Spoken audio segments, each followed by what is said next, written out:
Oh my god, what's up, stream? Ah, we're back. We are so back. Oh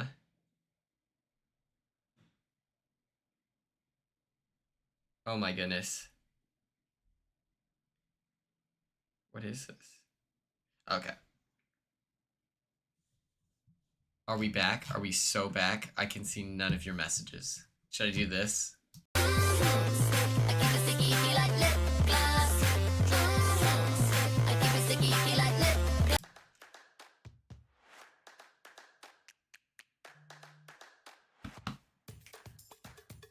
Ooh. Okay. We're back. Up and running. I can see you now. Yes, yes. It still says 0 viewers on my thing, but I'm gonna assume we at least have like 2. Let me show you all this. I thought this is pretty cool. I thought I did a good job editing this. I edited this while on a walk. What's up, Bella? How are you? 24? Woo!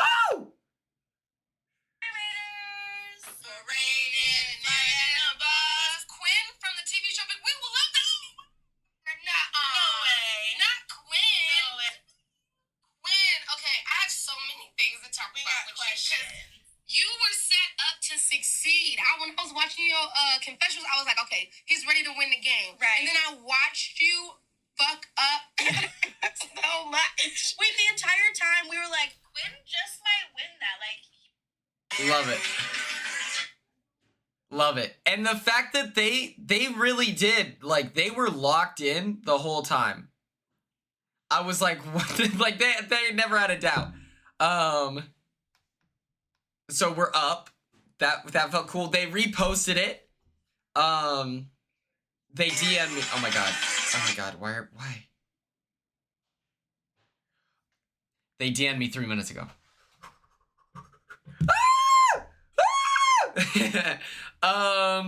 They're so funny. And it was like the most like respectful like roast. Like it was very clearly like them being funny versus like on Twitter, people could say the same exact words that they were saying, but on Twitter they would like be mean about it. I sent let me show you all the clips that I sent to people. This is what I sent to Rubina. Yeah. You don't want to do that either? But hot take, I didn't like Jim Carrey. Wait. Forgot his name. Not a fan. No, he ate it up though. Sorry, He did. Wait, what's his name? We were just talking about him.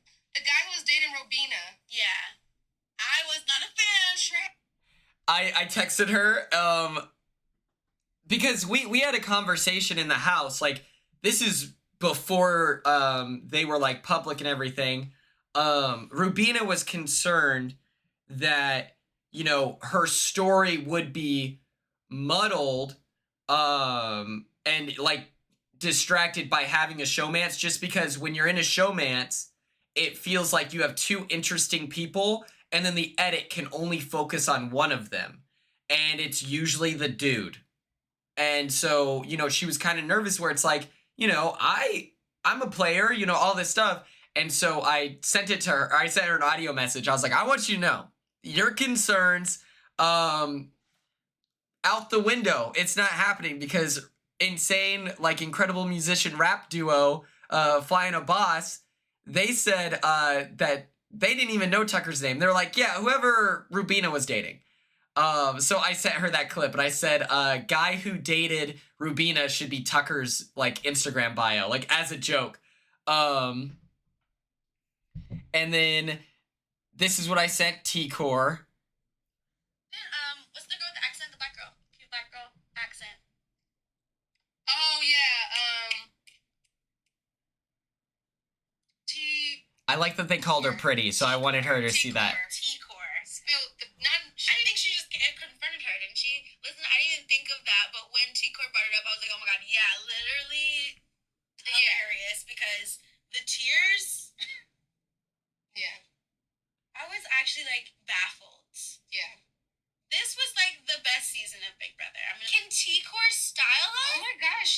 Yes, she be knitting and we like knitted Wait stuff. a minute. If Tigor is following us, well, she doesn't have to be following us for her to be able to style for us. Yeah. It's a But yes. if you got the plug, Quinn. But yeah, we be liking knitted stuff. Ask our fans in this chat. We be knitting. Well, we don't knit. Couture. Oh my god. Period. Yeah, no, I remember in her bio she was talking about that she be knitting. We would love that. We would wear it. We would tell everyone she's to going wear it. Z-Way. Period. We love Z-Way. Yeah, message her. Message her. You see, I waited to drop Z-Way so that they knew T-Core isn't just like, this isn't your grandma's crochet. This is T-Core Couture. And then this is what I sent Matt.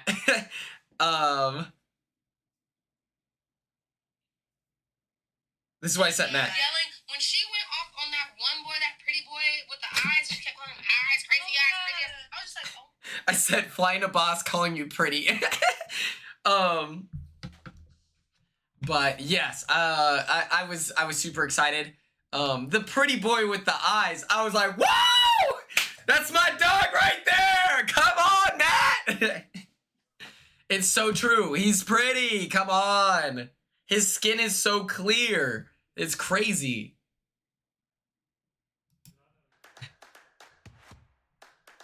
Okay. Let me run a quick little poll. All right. Just a little poll ski for the chat. Are you ready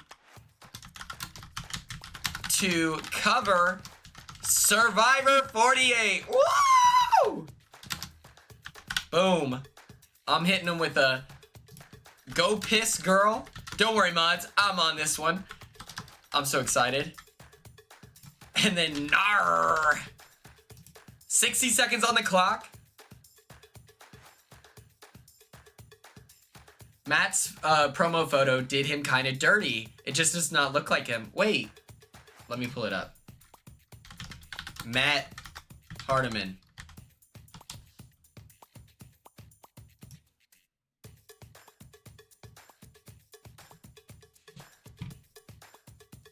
This looks exactly like Matt. Imagine this was in the, that's his wall pic? Guy covered in shit? No, I'm just kidding. Yeah, this isn't the best Matt picture, you know? Like, this smile is so good. Like, he's big cheeser, you know? This one is, like, candid.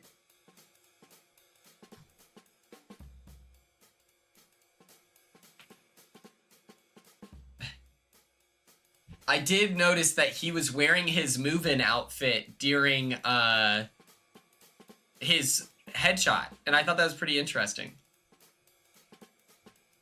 Like, even this— oh, what the— no, stop doing that to me.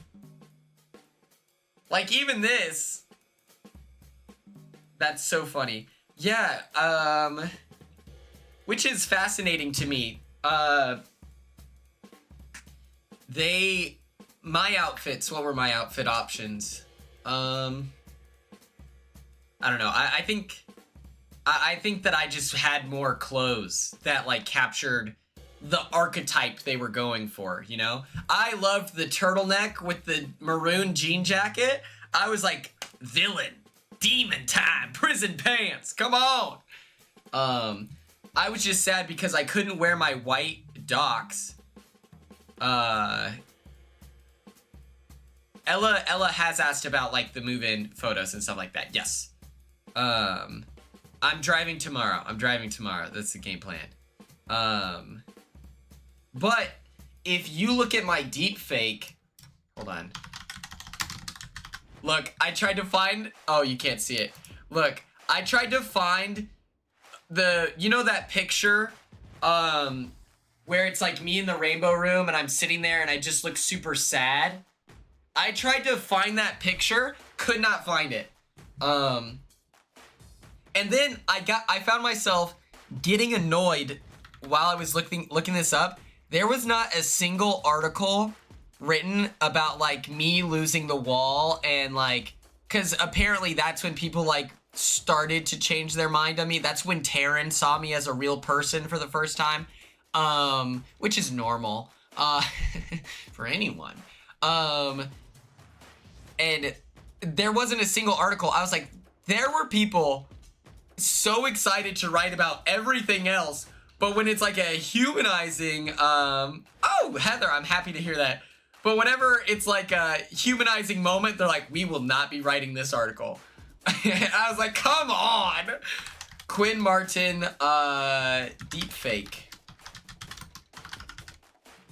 Tucker. Where's the video?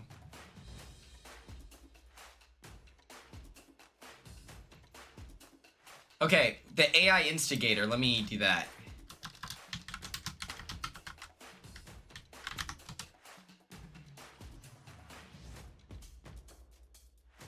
That's good. It's just a crazy clip of that I saw. Quinn screw. Oh my god.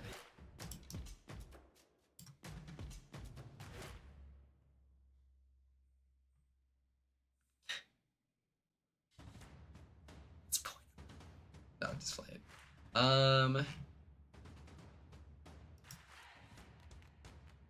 Okay, well, I was hoping that I'd be able to find the video, but in this outfit, I couldn't wear my white docs.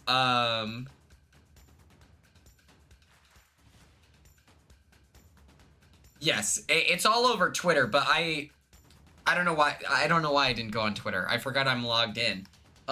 In this picture, I'm wearing my soccer indoors because the background was white, and so they didn't want my white shoes on the picture, so Quinn is yelling. That's, yeah. What'd you expect? Okay. Slideshow, here we go. Carly, you're alive. How was your dinner?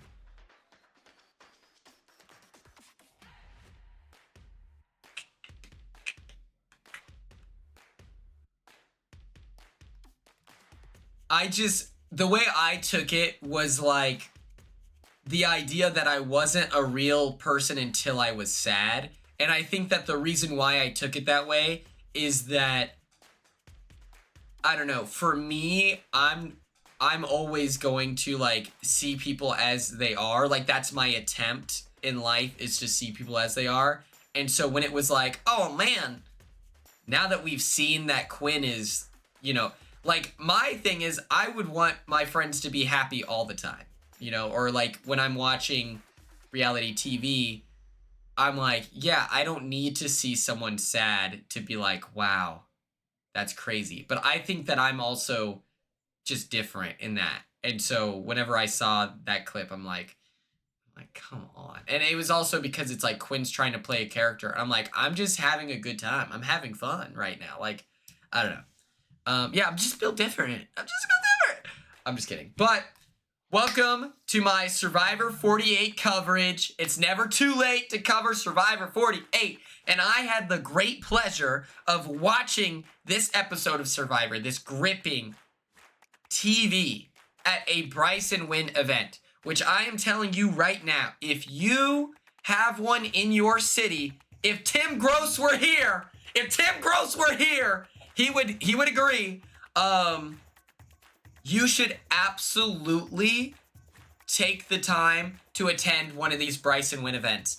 Not just to meet like other reality TV people. Like if that's what you're looking for, that is available. But it's also so much fun to just have it felt like a sporting event. Everyone was wearing their buffs. Everyone was having a lot of time. People were talking about their mutual interest. They were, you know, partying it up too on a Wednesday night. Like, I had so much fun at this Bryson Wynn event, and it just comes down to community. It didn't matter which reality TV star was there. It mattered that everyone was excited to watch Survivor. I've never been to a Big Brother event, and now I want to go. Like, I'm sold. I was gonna go to events anyway. Like, obviously, I love this, but I'm so excited. You're going next week? Woo! Yes! It's so much fun. I just can't I can't sell it enough. It was such a good time. Even if it was just Bryce, Wendell, and then Jack there, it is worth it. It's so much fun. It's so much fun. Everyone should go. And it really... and it... That's crazy, Kristen. Biceps and multiple nipples. Is the backbone of a Bryce and Win event, okay? Everyone go. It's so much fun. Let's get into it. It really did feel like a sporting event. This is the backbone. Oh, I'm excited for that. The announcement, I will post a video. Mark my words. The day Big Brother 27, the start date is announced, I will be posting a video of me with champagne celebrating. I'm so excited. The backbone of today's broadcast, we will be covering the tough competition, ego inflation, the player of the week, highlighting the important conversations, mystery moment. Wait, what? The death of a stuntman and spicy tribal council, okay?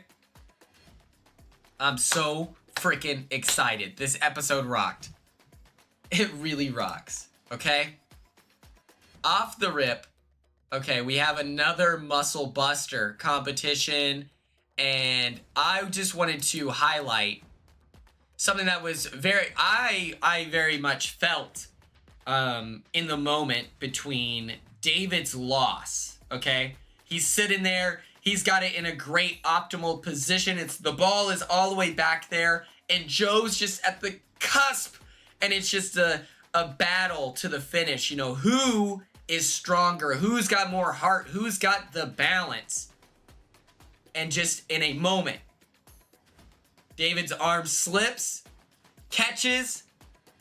He got too comfortable. Maybe he was flat-footed. He just didn't expect it to happen. He falls off.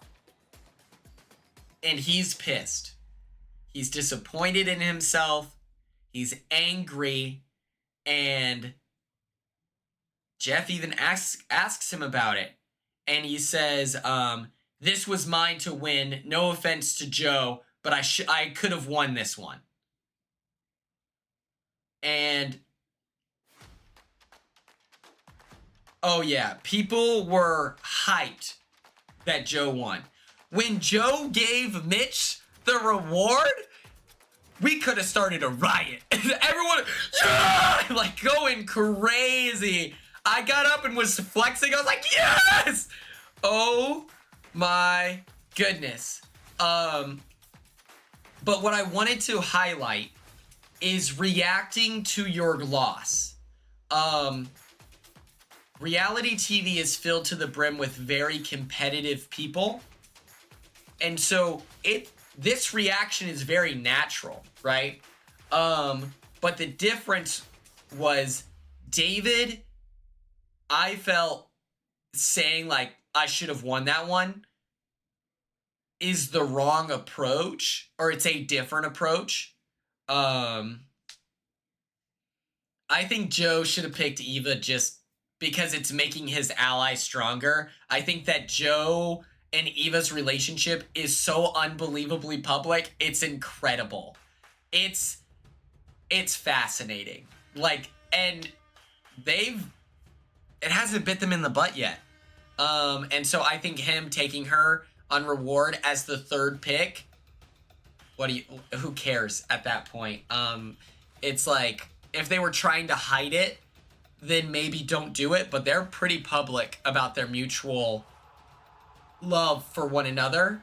And, you know, if your ally is well fed and ready to attack, like, that's good for them, you know? But what I wanted to say was, it hurts to lose. There is no pain, excuse me. There's no pain like second place. Reality TV people are extremely competitive.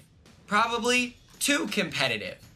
And for me, whenever I lost the sound bites competition, I was pissed off because I went into that competition knowing I'm not gonna win this because I've already lost Animal Obsession, which was a memory clip-based competition.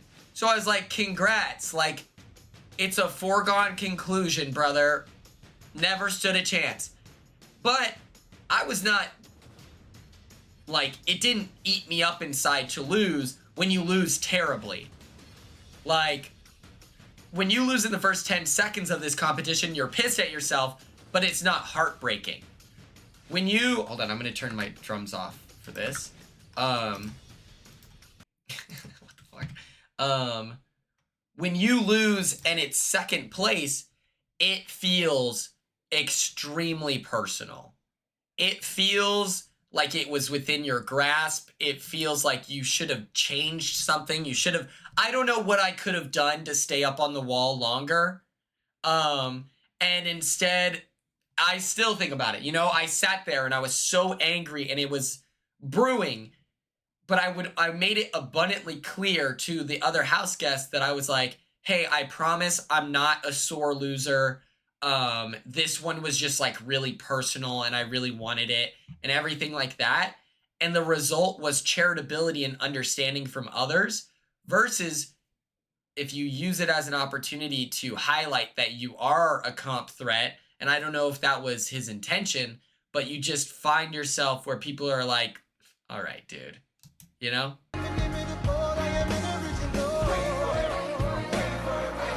I'll pause it. This beautiful moment. This is how David felt. This is how David felt in the moment. Okay, people? Is the volume good for you?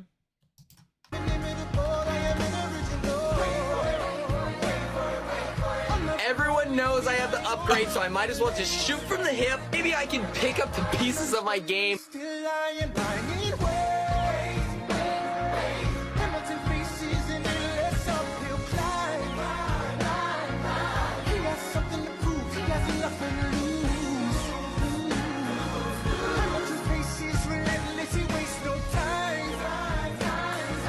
What is it like in his shoes?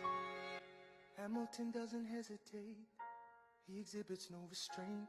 Takes and he takes and he takes and he keeps winning anyway.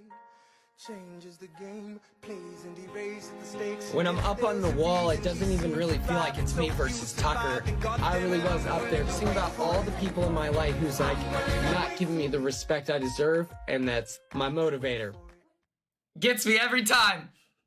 It genuinely gets me every time. That guy is so right. Oh my gosh. Every single time. That guy's spitting right now. That's how David feels. And instead of sitting there and just like very clearly thinking about everything, your entire life in that moment, he instantly says, I could have won that one. I should have won that one. And it's like, oh my God. Taking defeat gracefully is very, very, very important, I feel. What the... Okay, slideshow, please. Yes, you empathize. Like, people saw me hurting and honestly, you can't fault David. I want to make that abundantly clear. Like, David's reaction is David's reaction. He was hurting and he was upset that he lost because he's an extremely competitive person, but he made it about Joe winning versus him losing.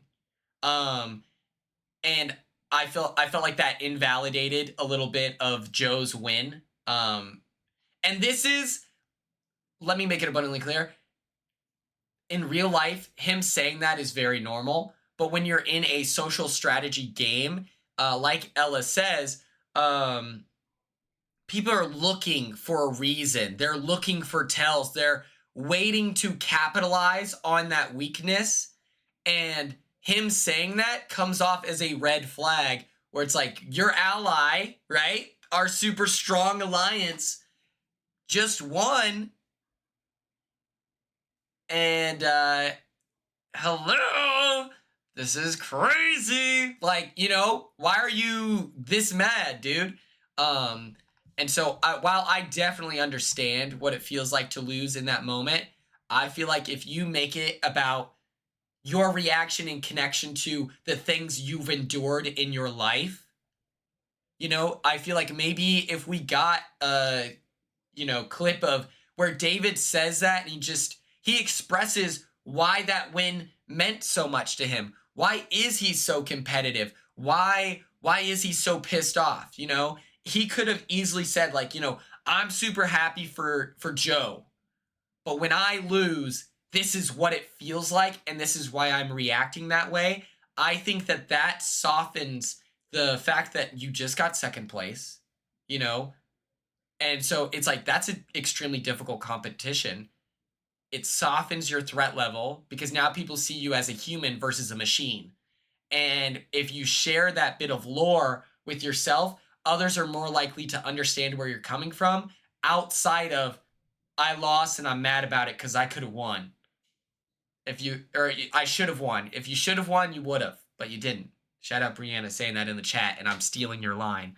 And if he had just shared like what it's like, you know, being someone like him, being a big guy, and why it's important to win. Maybe I don't know, David. I'm like really trying to search for like a personal antidote, and instead it's like I just don't know him well enough to like connect it. But to me, Cam reacting to his loss, I haven't seen his diary room. If there's any, let me know if there's a diary room where Cam talks about his frustration with losing. But like if you look at someone like Cam, that's an unfair expectation that a lot of fans put on him. And it's like, what? Just because he's tall and ripped and athletic, now he needs to win all of this? Versus someone like me, where, you know, I don't appear that way, so there were no expectations. And those expectations can weigh on someone like Cam, just like I bet those expectations weigh on someone like David. And I feel like maybe if he highlights that, now people are more understanding with his hurt versus seeing it as a challenge of authority to Joe's win there, you know?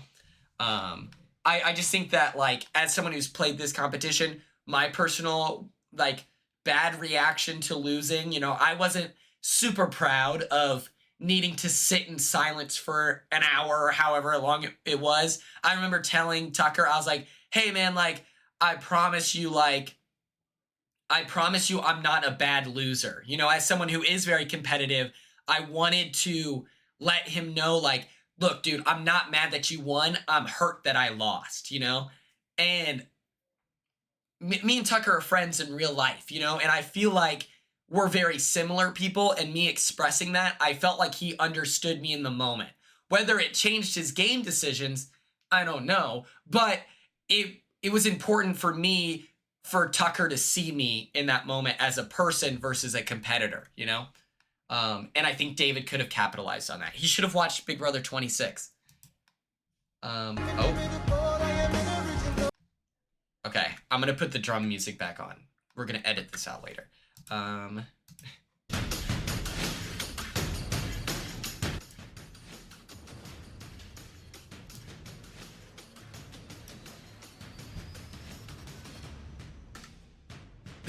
Yeah, I guess, you know what? David doesn't watch Big Brother. David doesn't even watch Survivor, so maybe him watching Big Brother would have been a bit of a distraction. Oh my god, what is happening? Hello? Okay, what if I do this? Okay. The Wilcox wisdom, okay? Like I said, everyone on reality TV, on a competition show, is extremely competitive. And I, one time, spoke with her about my frustration with reality TV people who maybe weren't the nicest to me while I was on the show, and I couldn't believe it. And specifically, I was talking about Andy Herron.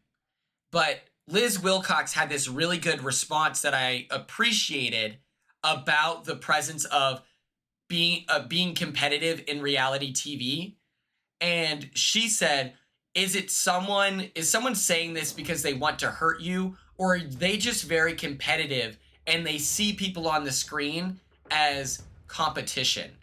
And so when reality TV people, maybe when they're talking about someone, you know, like Big D, for example, tweeted about how Star can't swim. And he's like, why would you go on a show if you can't swim? Is Big D trying to hurt Star? Or is he just very competitive and it feels like to him that's a threat to legacy? Realistically, we're all fighting for our own attention and our own spotlight. And so, you know, maybe that's why he took it personally. I don't know. But I just wanted to share that wisdom that Liz shared with me, because it definitely changed my perspective, where it's like, well, why are we so critical of others? Maybe it's because we think we're better and we would do it differently. Not even better, but differently.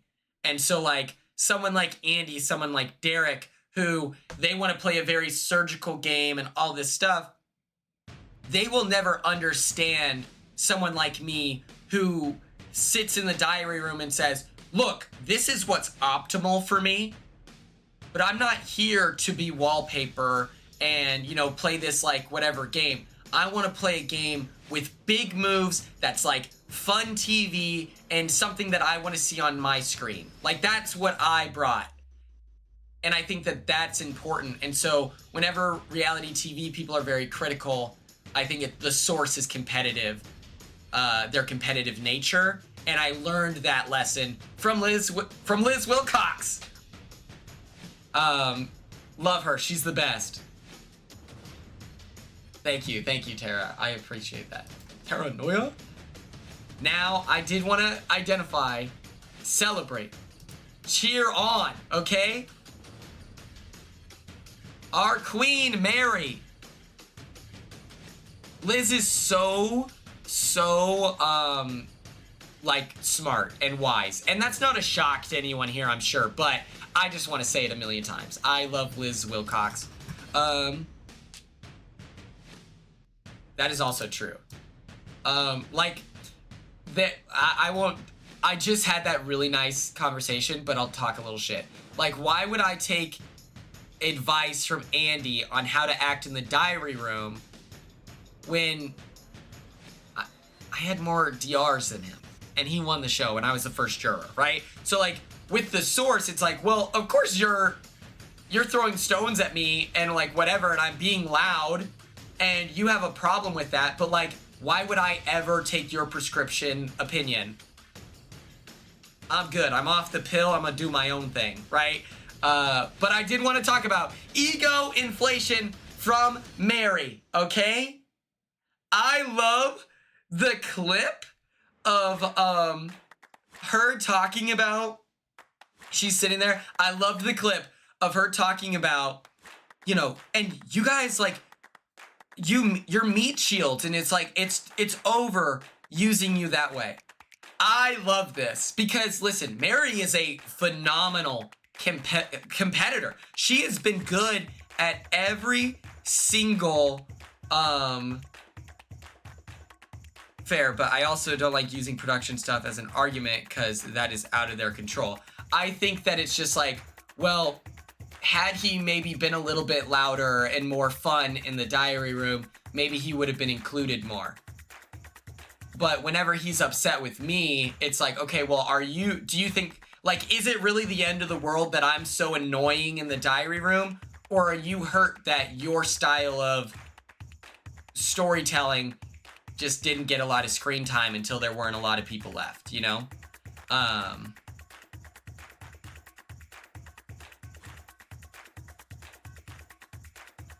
If she's at the watch party, that's a great question. I do see what you're saying, Ella, where it's like, you know, production is like very difficult, but I just think that it's like, I don't think that, what do I think?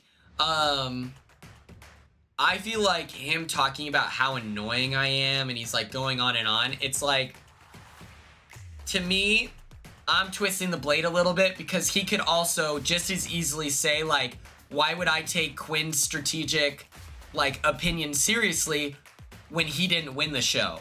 And he won his show in a way that required so much finesse, and there was a lot of skill. He may have aligned with, like, a lot of problematic people, and he didn't have a huge issue with it because it wasn't impacting him. But I think that, like, you know, just as easily as I can say, like, look at the diary count, he can say, look at who won the check. And so I am very comfortable. Like, when Derek says that I played a bad game, I'm like, okay, a bad game is hurtful, but I can understand where he feels he's the authority on it because he did play a pretty good strategic game. So I just wanted to insult Andy. That's really what it was. No, I'm just kidding. But I loved Mary saying, like, just stroking the ego of these comp beasts, being like, because it benefits her in this moment, right? It benefits her because what are the chances they get down to that 6 and then they snipe Mary? Guaranteed. Or are they going to see an opportunity to take out Shaheen and so they capitalize on it? Or are they going to see an opportunity to take out David and capitalize on it? Like, it is so easy to pretend as if you're okay with the status quo. And maybe, Terranoia, maybe that's a great question to ask her, is like, hey, as you were participating in this strong person alliance, like, how much of that was you protecting yourself versus genuine belief that it would help you in the end? You know, like, did she actually subscribe to this, like, we are the strong 6, or was she being, like, opportunistic? I think that would be a fun question to ask her. But I loved this moment from Mary. I wish we got a diary room session where she kind of explains her intent behind this. But, you know, they only have so much screen time to share. But I just loved it. Her being like, man, you big guys, like, you just had it too hard. And it's your time to take out these weak guys, not me. I loved it. My player of the week, okay, is a little random. It's a little random. And so I want to explain why. Shaheen. Oh my God, Ella, yes. I loved seeing Mary clap back, where she's like, oh, I'm sorry, a black man speaking on, like, institutional racism is, oh, really? Is that a spin? I was like, get him, Mary. Yeah, Mary. Like, was it a good move for Shaheen to take out David? I think so. David was being really weird.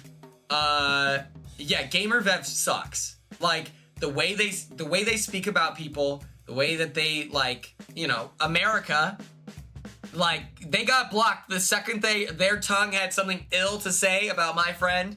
America, blocked. You're a freak. Yes, Ella, I agree. So often do people, you know what, we're gonna talk about this later, but, yes. The way they talked about America was straight up dehumanizing, very misogynistic, and they need to go to therapy. Like, that's the only solution at this point. Go to therapy. I don't know, maybe find God. I don't know if that'll help you or hurt you, but you have to make a huge structural change in your life with the way that you speak about people and the lens that you view the world, because it's flawed, it's gross, and it's weird. Pick up, like, a baking class. Do something. Get really into pottery, because the way you're talking about people is super gross. Abby was, wow! That's awesome. I'll go like her post after this.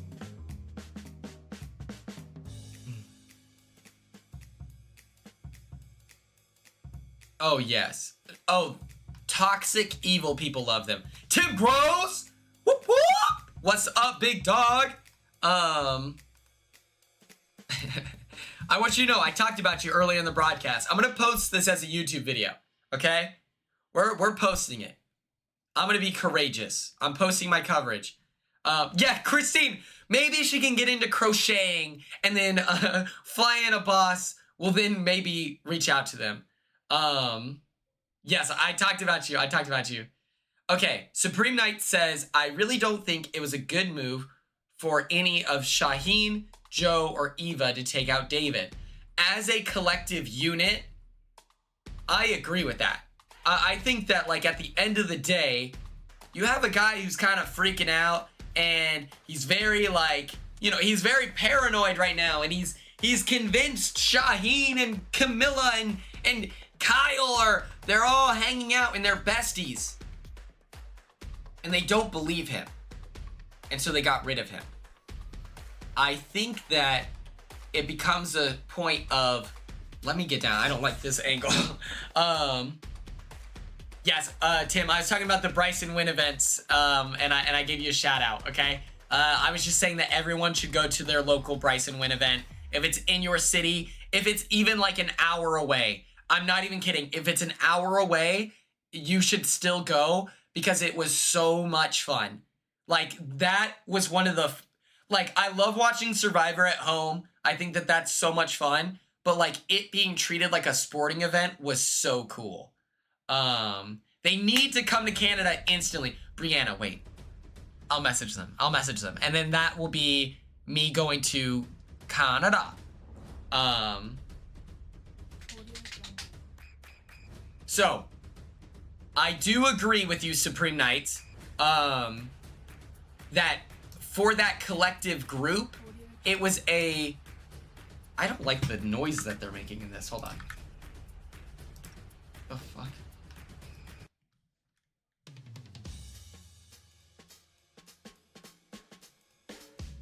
Let me do this. Jungle, copyright free music. We'll just get into a whole new thing.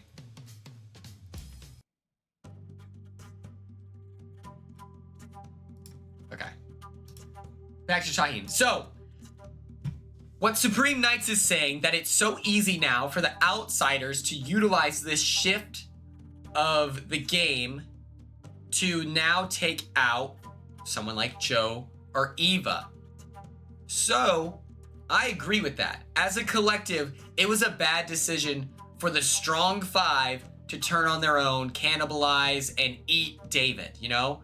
Very gamey. He's got a lot of muscle. There's not a lot of fat there to sink your teeth into. Bold decision to eat him alive. But for Shaheen, for Kyle, this is a great move. And I loved that we finally are getting more screen time highlighting how good of a gamer Shaheen is. David was staring at Shaheen in the eyes and is like, he's the guy. He's the guy. Him and Camilla. With Shaheen taking out David, he is putting himself in a position to save him later on. Okay? I think that it was a bad decision for Cam to take me out. But it ended up being a good move for Chelsea, funny enough, because there was no one able to take her out. I was like the most self-interested player, like within the lens of the game, right? And so I feel like Shaheen taking out David right now is a little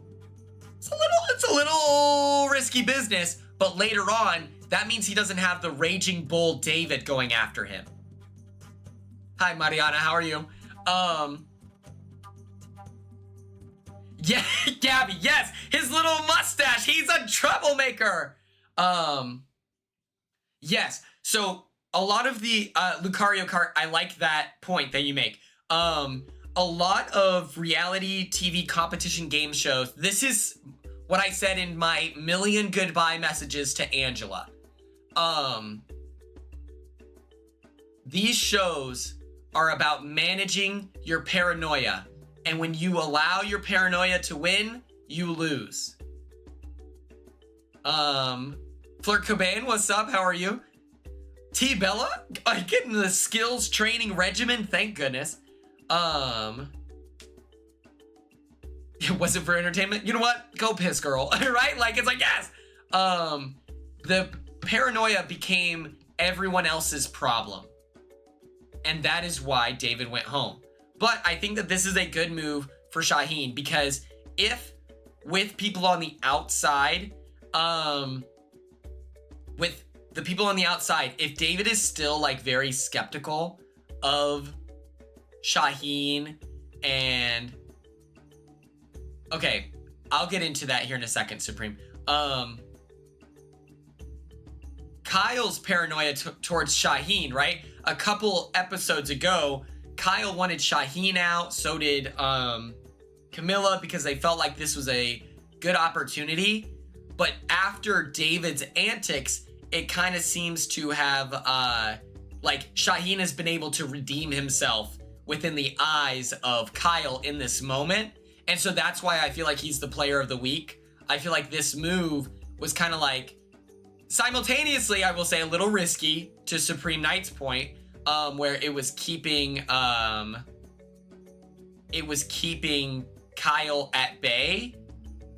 But my hope is that that Shaheen is able to leverage this goodwill of like, hey man, we just worked together on this move, this badass move. It wouldn't have happened without the two of us. And I hope that there's something there.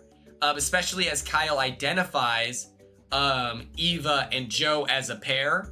I feel like he can do a little bit of a Mackenzie move, what Mackenzie should have done, where she has Cam and Chelsea, and then on the other side she has Quinn and Leah. I'm hoping that Kyle is able to do that, and by offering this move, I think Shaheen is a good player. Like, I think Shaheen is putting himself in a position to be used as a weapon, and that is much better than him being used as an easy target. Yes. And so we took out David, who, if he was feeling sketchy towards Shaheen now, imagine that then in a fight to the death in the final 5. That's terrifying. So it's better for him to get rid of David now and just figure it out later on. Kyle feels like Shaheen is sketchy, but now they're working together. Once you create a track record of predictability, showing like, hey man, you might see me as a schemer, but like, I'm a schemer with you. I feel like Survivor is much more skilled at recognizing, okay, you're a problem, but you're a problem with me versus against me. I love Kyle too. Flirt Cobain. I love them all. This is my problem with Survivors. I love everyone. And then I wanted to talk about the paranoia of David. David lived on the beach with Kyle and Camilla, right? And so that's why he was kind of sketchy. And then he was noticing that it's like Kyle and Shaheen and Camilla, they've got a trio. And everyone is like, oh my gosh, like, say what you will, but David was right.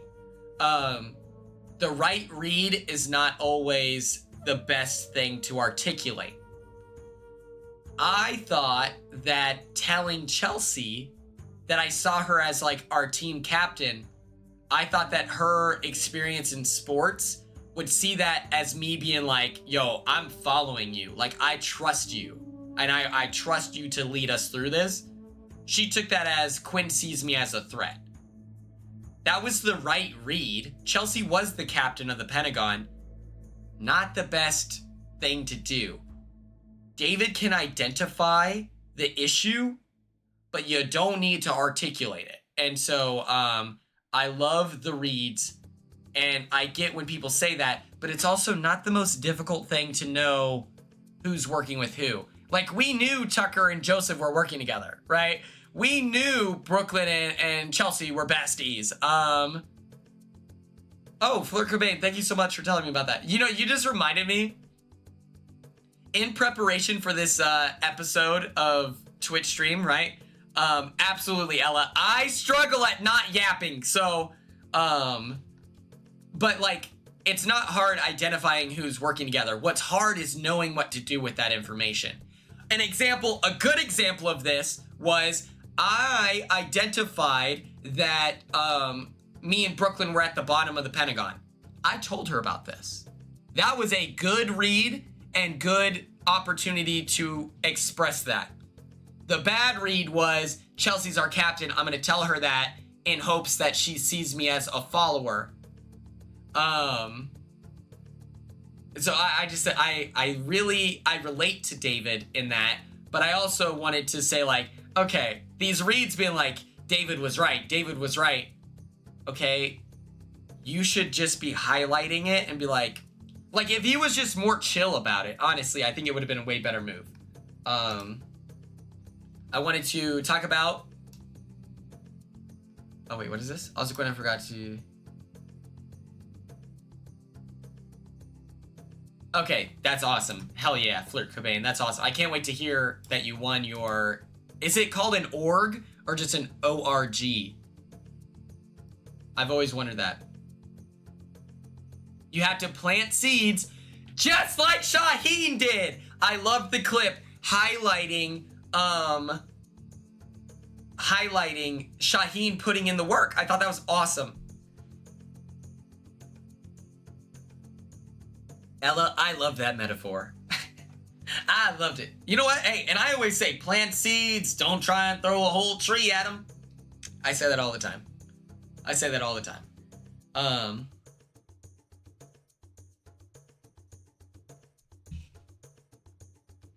I loved this, and we were talking about it earlier, where Mary was clapping back on Twitter. I really liked that Kyle had the opportunity to talk about his story and his experience with old Johnny Law. There is a major issue in the world where people of color, like black men, black women, are treated very differently than someone who looks like me, you know? If I was turning up at age 18 and I got caught by the cops, they'd see me and they would probably let me go with a warning, or maybe I just get a little MIP action. But instead, Kyle shared that, you know, he's had guns in his face. He was in jail for like underage drinking. Let's be for real. And he was also able to show that like it takes a village, it takes a community to combat institutional racism. His professors meeting with him in jail for an oral exam. His girlfriend visiting him with the textbooks. Like him being able to, even within this broken system, he still identified like there's ways to work it out, but it is so much harder. Him taking those tests online on the prison computer. I loved that they highlighted this. I thought it was annoying on Twitter when people were like, oh my god, another sob story. I thought Tyson had a very funny read of it on his podcast. It's really good. If you guys like getting extra content about Survivor, Tyson's podcast is really funny. He had Hunter McKnight, one of my like favorite comp beasts ever. And he was like, Kyle let us know that he was super badass. Like, you know, he's just sick as fuck. And I felt like, and I thought that was a very funny read, but that should be like the furthest away it gets from the story of how important these conversations are, because Kyle is a cool guy. He's really athletic. He's really smart. He is a like attorney. Or is it a lawyer or an attorney? I don't know. They are, as Gabby says, they are disproportionately incarcerated, and our law system does not emphasize rehabilitation and chooses to villainize the victims of the system. Him on TV being able to use his experience to connect with Joe, lower his threat levels with Joe, and he's like, yeah, this is why I was acting that way, man. That is extremely important. Just like I said earlier where me in the game of Big Brother explaining to my fellow house guests why that loss hurt me so much versus David being like, I could have won, right? Kyle being able to explain to Joe why the source of his feelings, why it was so like hard for him, like voting out Camilla and stuff like that. I just loved that it was like, this is not something like having a record like that is not meant to separate us. That shouldn't be a reason to turn your back on others. It should be a reason to unite community and things like that.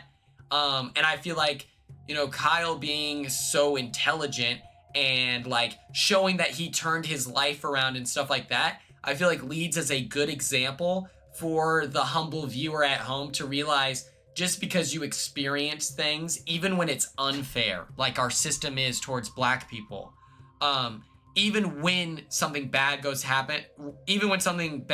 wrong, you're able to bounce back and celebrate and live your life.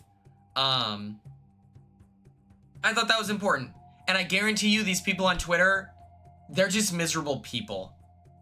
The average viewer watched that, looked at Kyle and said, I guarantee you, they're sitting there and they're like, wow, I would have never have guessed that Kyle went to jail, because they had the opportunity to get to know him and then they learn about this detail of his life. And so the average person watching the show does not agree with Twitter, where they're like, oh, another sob story, womp womp, can you believe it? No, the average person is going to see this and it's going to change their mind on someone who's behind bars right now. And I think that that is extremely important. And so I'm thankful that CBS gave us the opportunity to meet someone like Kyle, and I'm appreciative that Kyle was willing to share his story. He's got it all, man. Like, this dude rocks. I think there's a huge winner edit for Kyle, and I would be ecstatic. I'd be ecstatic if he won. I just think Kyle is like the best, man, and I hope that I meet him in the future, because he just seems so cool, and I think he's doing a lot of heavy lifting for difficult conversation. Christine says he has all-American looks and all-American personality. Exactly. I feel like a lot of people can see Kyle where he's a freak athlete. This dude is jacked. He played sports, like he says, and I feel like the most patriotic thing anyone can do is rally around its citizens and not the system that's broken, which is the current police system. And so, yeah, he's the most American thing, the most idealized American. Handsome, athletic, experienced like trials and tribulation, and rose above them. That's what it should mean to be American, and we should be working actively to celebrate people with stories like this versus Twitter where people are getting mad, you know? What's up, Star? How are you? But with that being said, wait, what? Wait, what? Time out. What did you say, Kyle? Time out. Kyle was like, I don't even want to say it. You gotta say it, Kyle. She was consoling him like what? Like what, Kyle? Kyle, you gotta fill me in, man. I'm not on the island. I don't know what's going on, Kyle. I need it. I love that we get this, Brianna. Oh my God, you took the words. You took the words from my mouth. I love that we get this beautiful moment with Kyle where he's expressing his life. And then 20 minutes later, we've got Kyle being the messiest guy on the island. He was like, I don't even want to say it. What? That's so crazy. That's so crazy.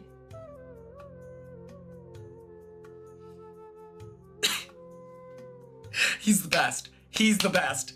Him bringing it up is so funny that it's like Mary and David, which this feels like I'm reading from the Bible here. They've got a little bit of chemistry. They're both talking to each other like Kyle and Camilla for BB. Oh my gosh, that would be a super cool concept. Maybe we'll do a stream about that, of like reality TV swapped and Big Brother people go on Survivor and then Survivor people go on Big Brother. I'm telling you right now, Corey Wurtenberger and Zach Wurtenberger are being cast immediately.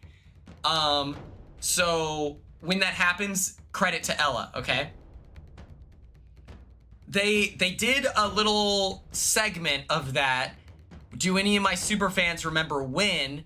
It would have been Big Brother 2 when the survivors came in to hang out with the Big Brother people. You guys remember that? That's a fun twist. That's a good callback, okay? I'm really about this super fan life, okay? Let the record show.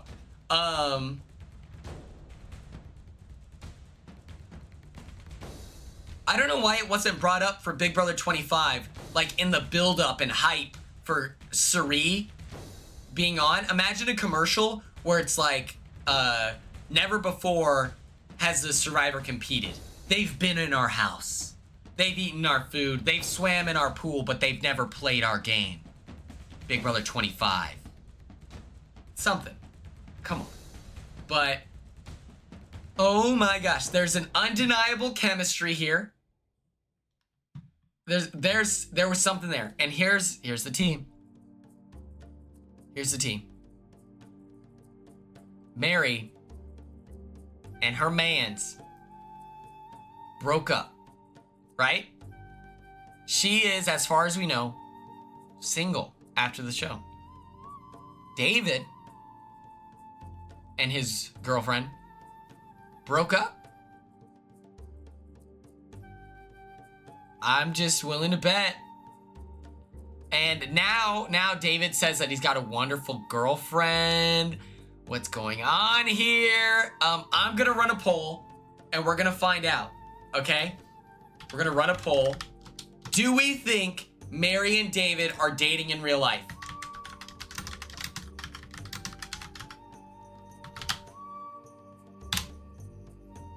We've got a good old-fashioned go piss girl, okay?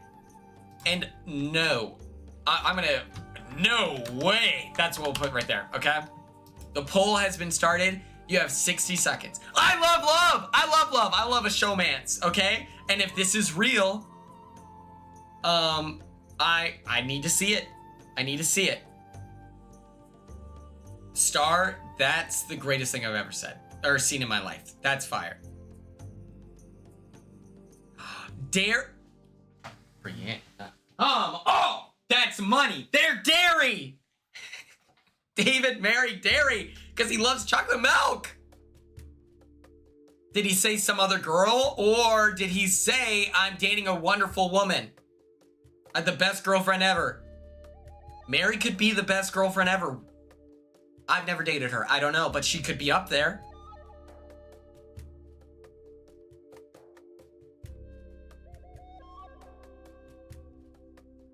Ooh, Tim. Tim's got the inside tea. 50-50 vote. 50-50 split. We're torn. We don't know what the truth is.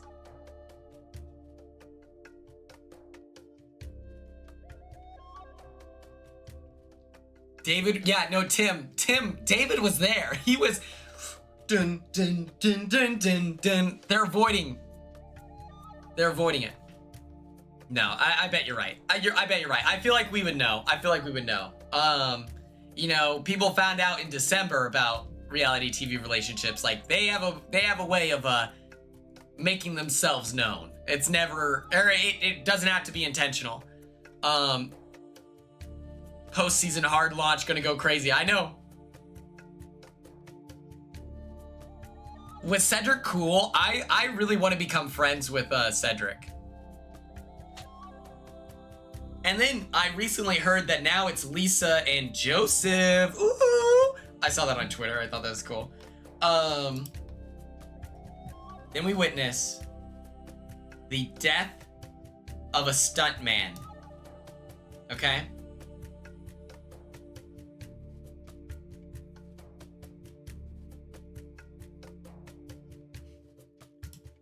The death of a stuntman, okay? She has a good type. Heaven forbid. Heaven forbid.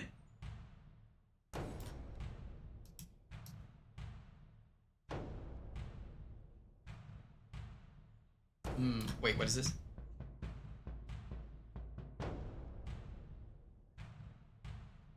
So if she was at the watch party, you would think that she would invite her mans. Especially since they make $1 million on this show, apparently.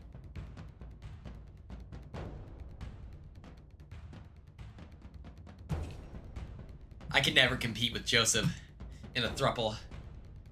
I just couldn't do it. I'm not strong enough. Who you're watching at home and you're like, wait, why was it the death of a stuntman? What was the last straw? And I'm telling you right now, David being a sore loser, you know, whatever, that had nothing to do with him going home. It may have played like a small factor. Shaheen planting those seeds, that had nothing to do with it, you know? You want to know why this stuntman died? Why he was vanquished, dissolved into nothingness? Here's a great idea. Tell this guy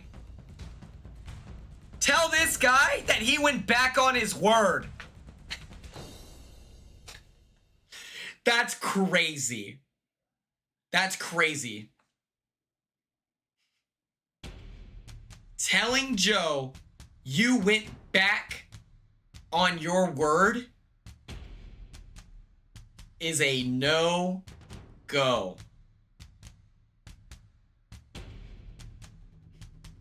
That is the most wild thing.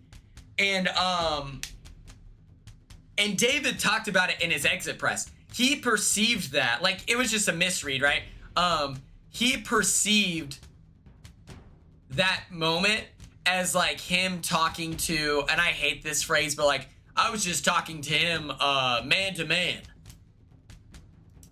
But there's certain people you just can't say stuff like that to.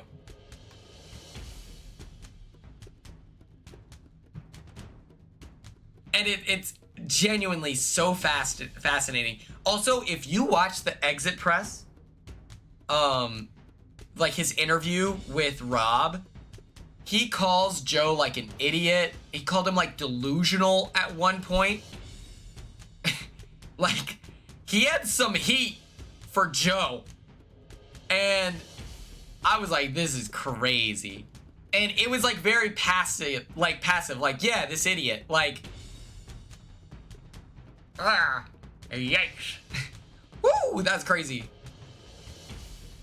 He said that his shit, he thinks that his shit don't stink. Months later. It's crazy. I think that you have to recognize certain people's archetypes.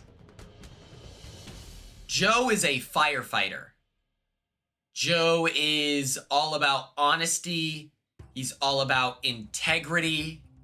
He wants to do the right thing. Joe is very similar to Superman.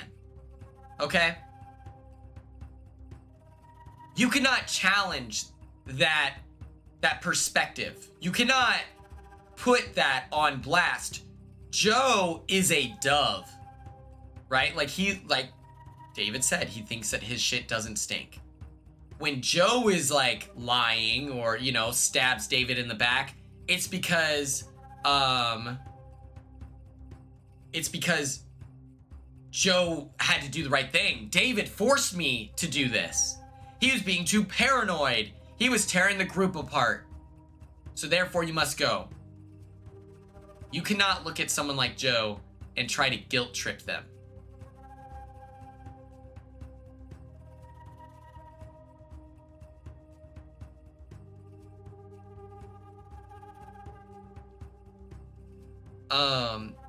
And then if you look at, like, you have to come off as reasonable when you're, like, doing these negotiations, when you're doing it's like a dance, right? When you're doing this dance with another person, you have to be very aware of who you're dancing with. And so when Kyle and Joe are talking, Kyle's just trying to, like, hey man, like, this is how I feel, and I don't know, man, like, whatever. He is giving an opportunity for Joe to support him, which aligns with Joe's archetype. Joe is helping him in this conversation. They are having a productive conversation. Instead, you witness David say, you went against your word. And so now Joe has to ask himself, like, whoa, you're throwing my character into question? Talk about it on Ponderosa, because you're cooked, all right? Just an incredibly bold decision. And I think that it just highlights the finesse that Kyle has as a player. Next up, I did want to talk about this because the reaction to, and here's the thing. When my word was called into question, I didn't take it personally because I know I'm a slime dog. I know I'm a piece of garbage. You went against your word. Cut to me in the diary room. You're gonna cry about it? Who gives a fuck? You say that to Joe, who is a dove. That is a personal attack. How dare you? And I just think that, like, that's what I meant by you have to know who you're talking to. The reaction to Camilla in the tribal council, and like when Camilla was like when she called out David, where he was like, hey, you know, I was going after you, like, whatever. When she called him out, the reaction in the crowd was cheers, eruptions. Camilla is the perfect kind of confrontational, where it's not coming from like this personal, I'm gonna try to hurt your feelings. Her popping off, and it's all within the context of the game, is so funny. The way that she, like, makes fun of David was very, like, Britney coded to me. Like, Britney's, like, making fun of him in a way that, like, makes sense within the context of the show. And I just loved Camilla in this episode. She was spicy during tribal council. She was spicy after, like, at the start of the episode. She was starting off spicy. From start to finish, she was just being so sassy and unbelievably hilarious. I did not add these, this graphic was just in the Google slide template, and I was like, I'll make it work. And what's even funnier about how sassy Camilla is the fact that if we are standing next to each other, she's like right here. She's probably like 5'1", 5'2", if I had to guess.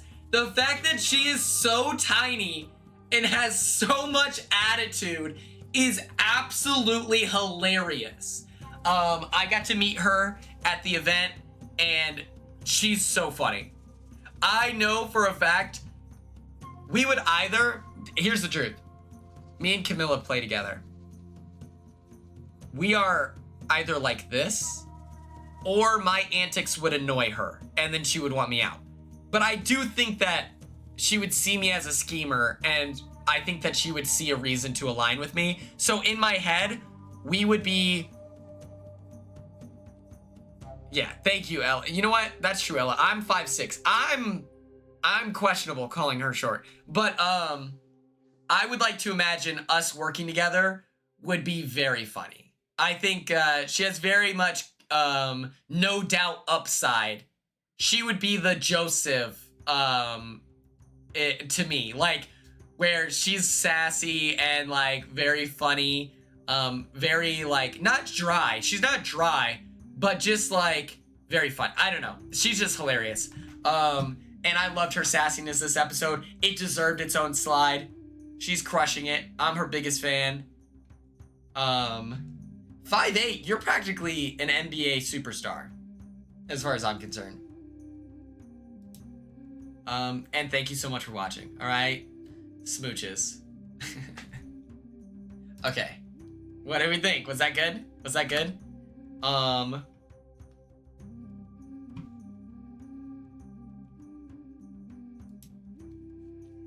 But I also fully lack the depth perception to realize how short I am. 5'8" is kind of tall.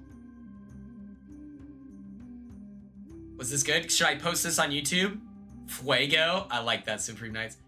Thank you all so much. This is very affirming. Should I post it? Like, is this a good one? I'm not 5'8". Oh, sorry, Gabby. Sorry, I misread that.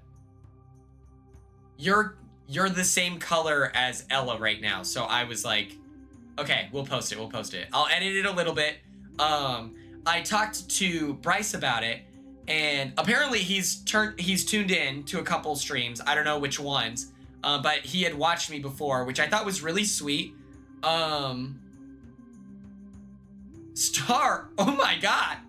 Okay, Star, you're going to the league. That is crazy. You're all so much taller than me. This is crazy. But Bryce, like, I was trying to explain like why I haven't posted it, and I was like, I feel like I consider posting and it'll be like, okay, this episode, and then I feel like I do a bad job of covering the episode. I'm like, this wasn't my strong performance. This won't be the first video I drop. But maybe I'll just post it to post it, and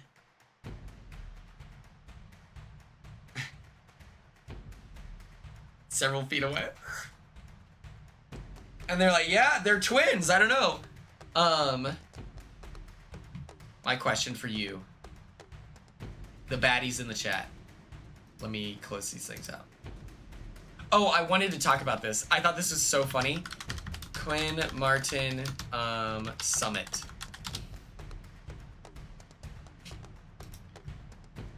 I had an article written about me. Someone wrote an article about me, and it's so funny. It's on Entertainment Now. I don't know if that's like a big whatever. Big Brother star Quinn Martin reacts to the Summit cancellation. Reality TV fans, lower your binoculars because one of Big Brother's biggest personality just confirmed he won't be trading house drama for the high altitude chaos after all. Right? It's a good picture. Thank God! We're in the era where they're using cute pictures of me, and it's not like filtered to where I look bright red. Bless up, dude. I love that they called me a standout star. This is what I'm talking about it. Oh my gosh. Quinn Martin, Big Brother 26's standout star, had fans buzzing this week when he posted what looked like a teaser for the Summit Season 2, but instead of gearing up for a grueling mountain trek, turns out Quinn was mourning what could have been. The post? A slideshow featuring a shot of Quinn with fellow...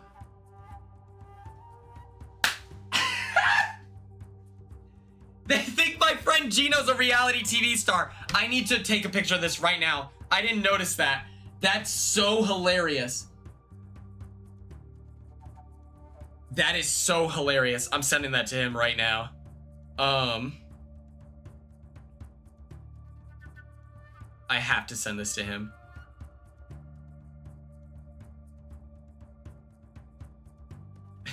Fellow star. I hope he sends that to his mom. That's so funny. This is giving AI. I have no idea. Probably. Caption, moment of silence for season 2 of the Summit, followed by a string of emojis. Cue the sad face, violin, mountain and climbing icons, and loaded hashtags like hashtag the summit, hashtag CBS, hashtag training, hashtag hiking, hashtag now what, hashtag Big Brother, and hashtag bop it to the top.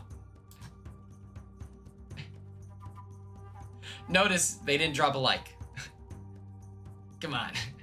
They should have posted a screenshot.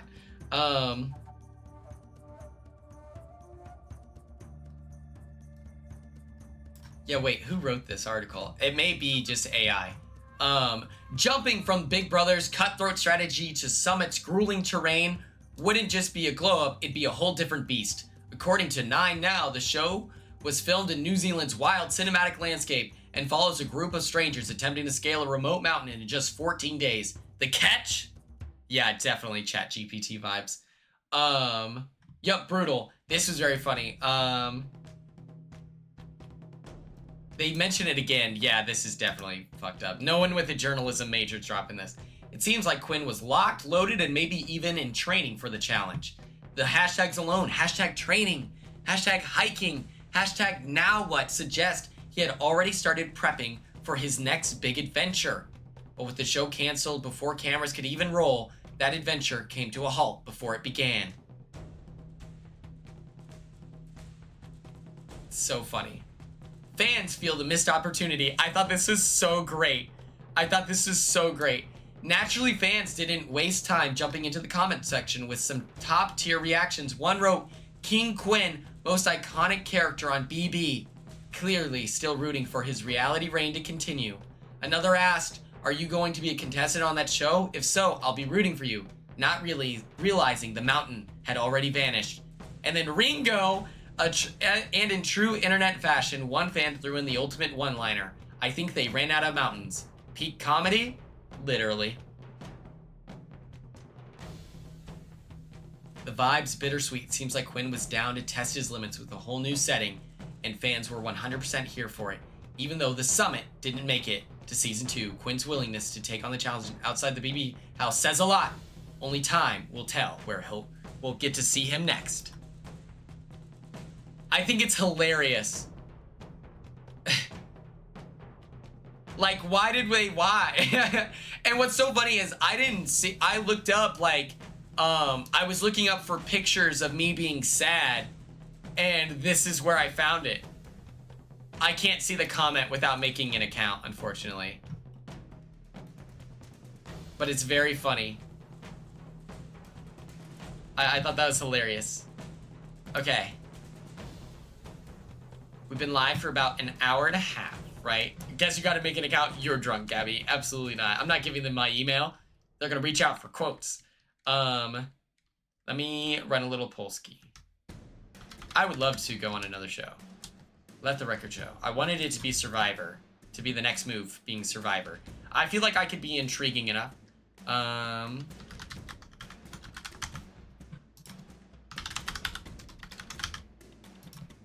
Fortnite, Fall Guys.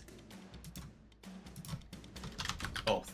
Okay. I'm gonna just run a low poll. Let me know what you want to play. And then I can talk about stuff still. You're drunk.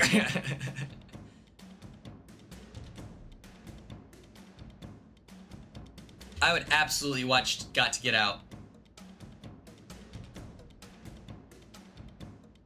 I think that they should drop, I think Big Brother All-Stars should be like Big Brother 28. I said 30 originally. I think it should just be 28. Because then it's like we're in a 6-season cycle again. And it's like, what if Big Brother 27 has more stars, you know? There's for sure going to. It's going to be a great season. So, like, we're adding to the list. We got to do something.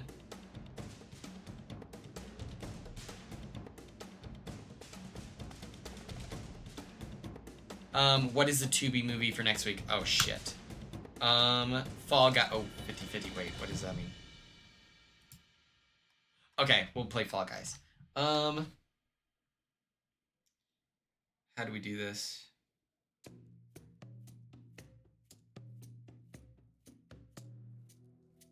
Maybe this is the move. Hold on.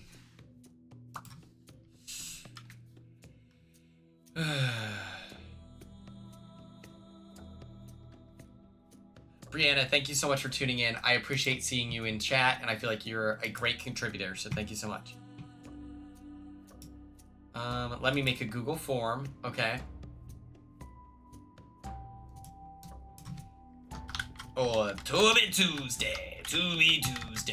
Grr. And then I'll post on Instagram, the Discord, and Twitter what we're watching for if anyone leaves. We will do short answer. Whatcha wanna watch? Okay, and then we'll duplicate.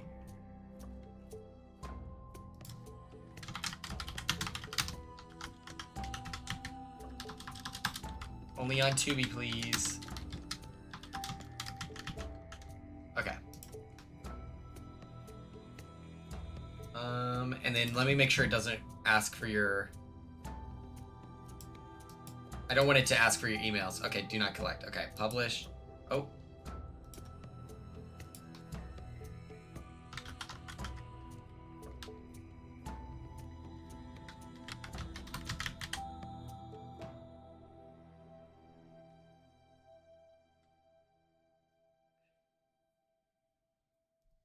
OTT, that would be smart.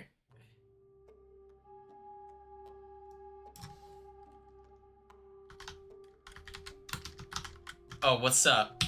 How can we help you?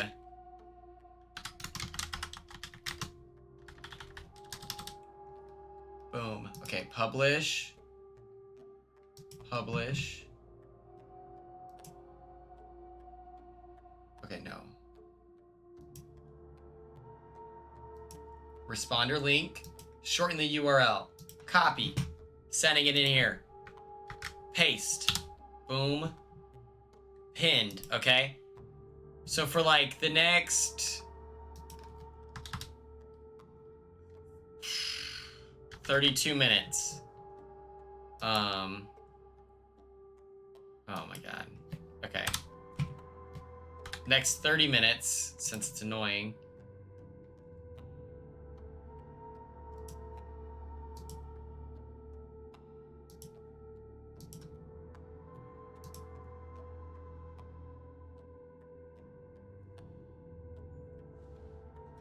Oh man, yes, I think the problem with Big Brother is that it is such a long show that, it's like exhausting for the viewer to have to tune into a 90-day season twice a year.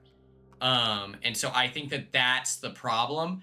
But what makes, Big Brother the best is that it is so long. It is such a test, to how strong you can be and stuff like that. And so it's like, man, here, I'm gonna do this. I'm gonna set an alarm.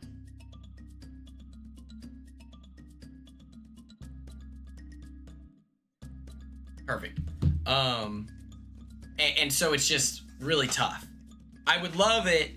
I would love it because then it would also keep people employed. You know, after your season is aired, there's a lot of producers that then have to find other work and stuff like that. Does anyone have a problem where you're living great days that are like years ago, and then you go, you miss those days, and those days pass, and you missing those days, which makes you want to go back, but you can't. Yeah, Star, you're gonna get a job. I hope you're ready. Okay, does anyone have a problem where you're living great days that are like years ago, and then you miss those days?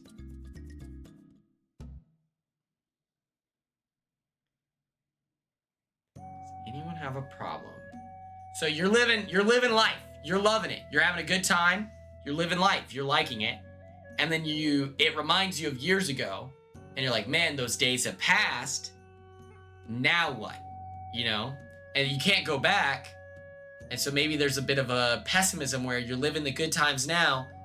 Will it ever get better? But I think that life works in cycles when it's positive and you seek those lovely additions to your life. And so just like a hussy, but think of it, you've been alive, right? Like for you're like 18 years old, right? You've been alive for 18 years and you've had so many good experiences. You now have a lifetime of more opportunities to live happy days, you know? It's like life doesn't get worse, it just changes. And so I would say, as you recall those good times and it makes you feel good, don't let that be a reason to not enjoy your current experiences. Like you said, you know, you're having good times. And so I think that it's just taking a more conscious effort to celebrate the fun you're having now, and setting yourself up to continue experiencing fun things, you know? Always looking ahead of like, okay, you're always looking ahead and you're planning those good days can be fun in itself, you know? So hopefully that helps a little bit. We're gonna play some Fall Guys.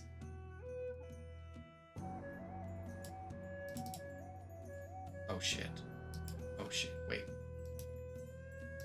I gotta change the...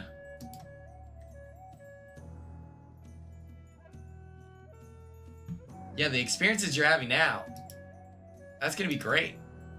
You're gonna love it.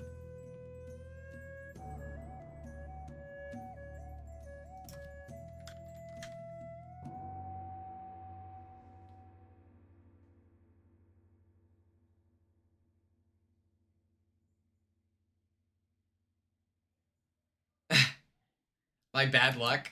You know what's so funny? Cassidy was telling me that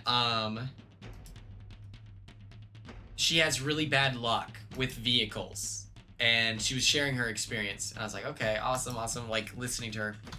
And so then whenever I sent her the picture of my my car, she was like, I hope I didn't do that to you. And I just wanted to look at her and be like, Cassidy, your luck can't be worse than mine. I have crazy bad luck, but it seems pretty inconsequential. Like, I'm bouncing back.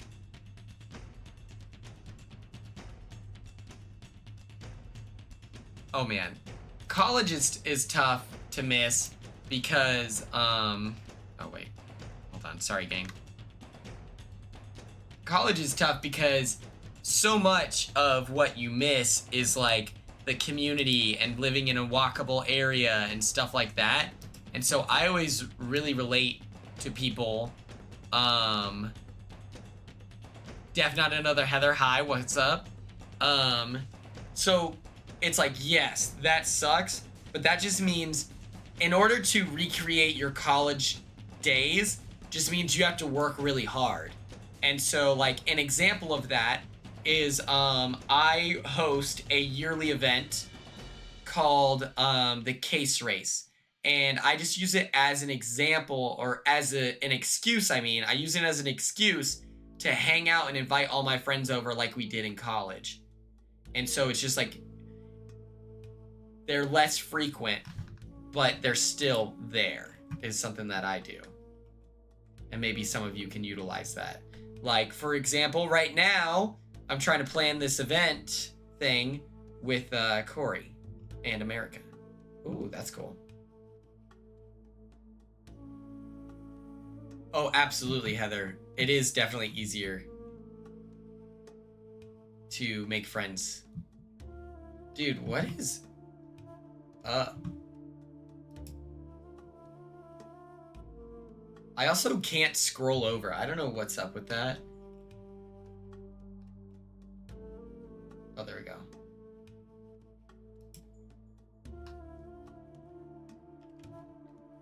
Ooh, showbiz specs. Ooh, that's kind of cool.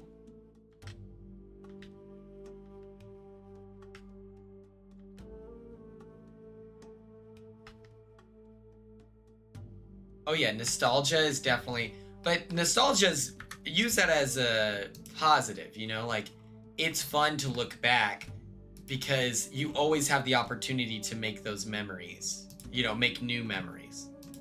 And so whenever I feel nostalgic about something, I use that as a reason to reactivate that experience. Or I'm like, dude, I'm gonna go out and plan something with my friends because I remembered the good experience of like going to Chili's with a lot of my friends. So let me go do that. I miss soccer. Let me go enroll in an indoor adult league, you know? Nostalgia is just informing what you enjoyed and what you should pursue.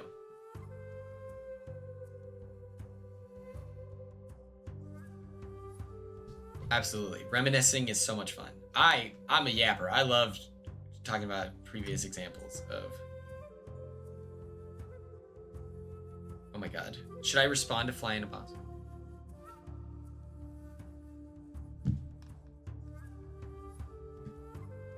My favorite is when you start scrolling on your phone and you're just talking about pictures and you're like sharing like, oh my gosh, this is what happened in this picture. My friend Brenna is famous for whipping out her like you know, digital photo album, and it's like anytime we're hanging out, guarantee that we're about to like go through all her greatest hits.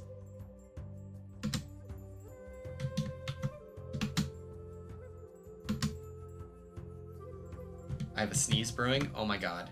I've never felt pain like this. Oh, okay. Okay, everyone take a deep breath. Nobody panic, okay? Everyone's always panicking in this chat, and... Oh. Everyone's always so scared.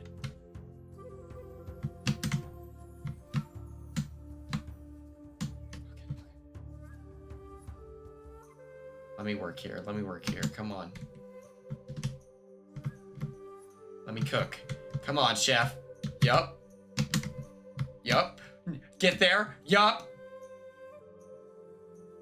Come on, lemon seed. Wow!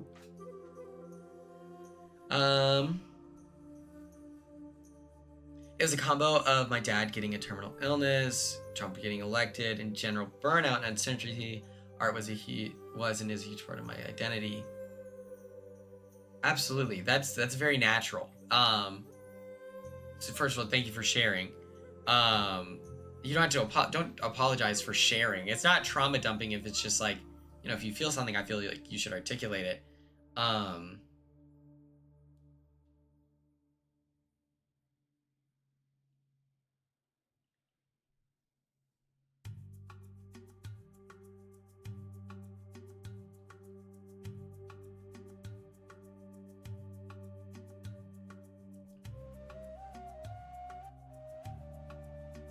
Okay, I'm gonna respond.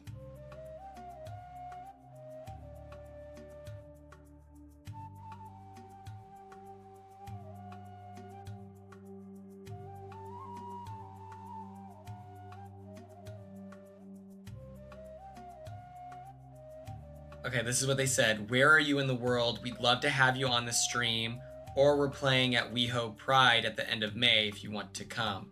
I live in Lawton, Oklahoma right now, but I'm always... Let me sound cool. Wait. Ooh, New York. What is it? May 20th? I don't think that's a good idea. My grandma has, like, we're burying, like, the stuff, on the 31st, her ashes and stuff. So I probably will, oh my god.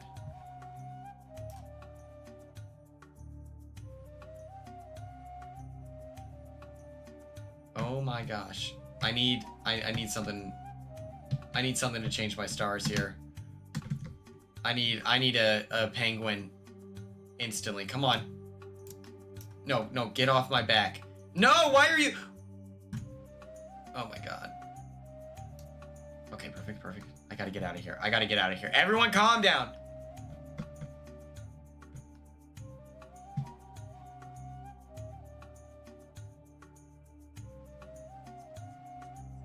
Everyone.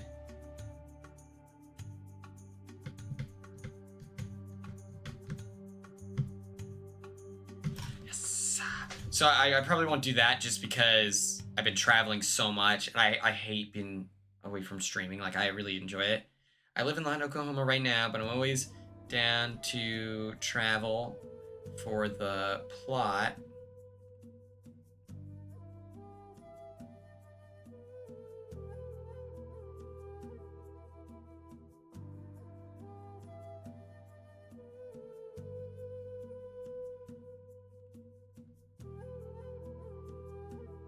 Oh my gosh. Imagine I'm streaming with... Imagine I become, like, best friends with Flying a Boss.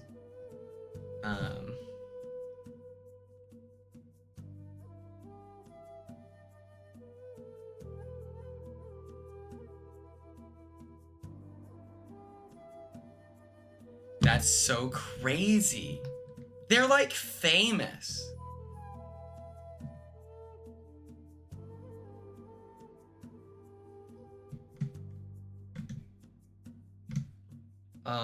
What's it called?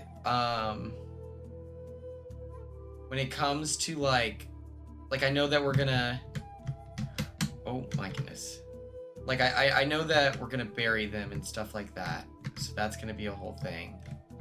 And then like now they, oh my gosh. Now they do a thing where like you can put the ashes in a ring and in a bracelet and stuff like that. They didn't, the rings were like fingerprint stuff, so we're not doing that. That's so sad. Oh my god. Don't get knocked out. No! Oh my god. Oh my god. I don't know why I did that. I messed myself up. I reacted. I was like David. Oh man.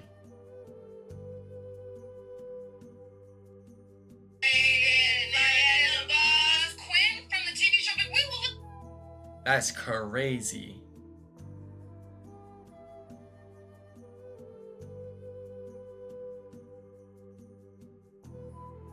Oh my god. One of my favorite PAs is talking to me. My friend David just goes, this is everything with Flying a Boss. My friend David has been like very supportive. He's an alumni in my fraternity. He was a senior my freshman year. We were not close at all. We were not close, but it was like very clearly we're two very like compatible people. Like we would, if we had just interacted more. I remember he performed as the guy in Heathers, the like edgy one. You know who I'm talking about? And he crushed it. Like he's extremely talented, all this stuff. And JD, yes.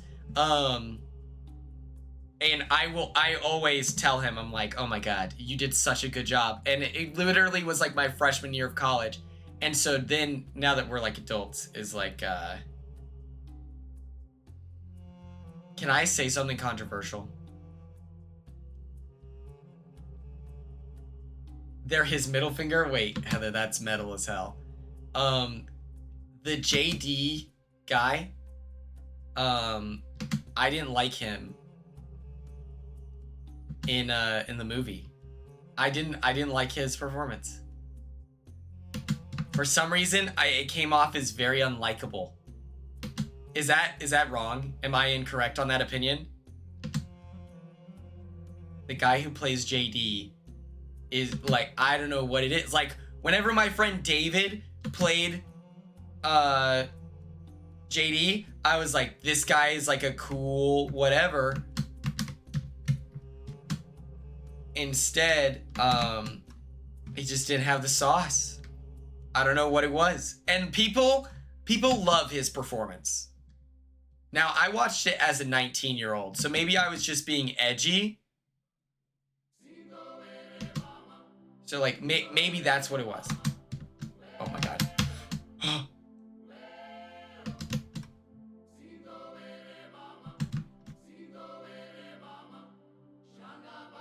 This is the craziest song to be playing right now.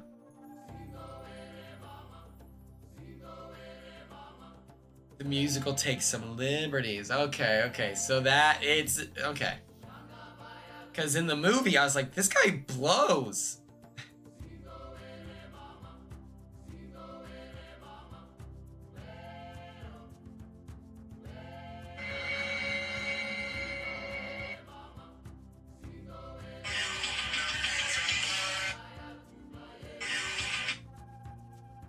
Please. Okay, there we go.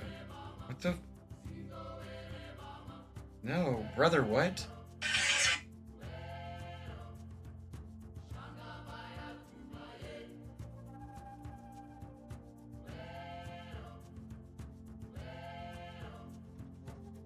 Wait.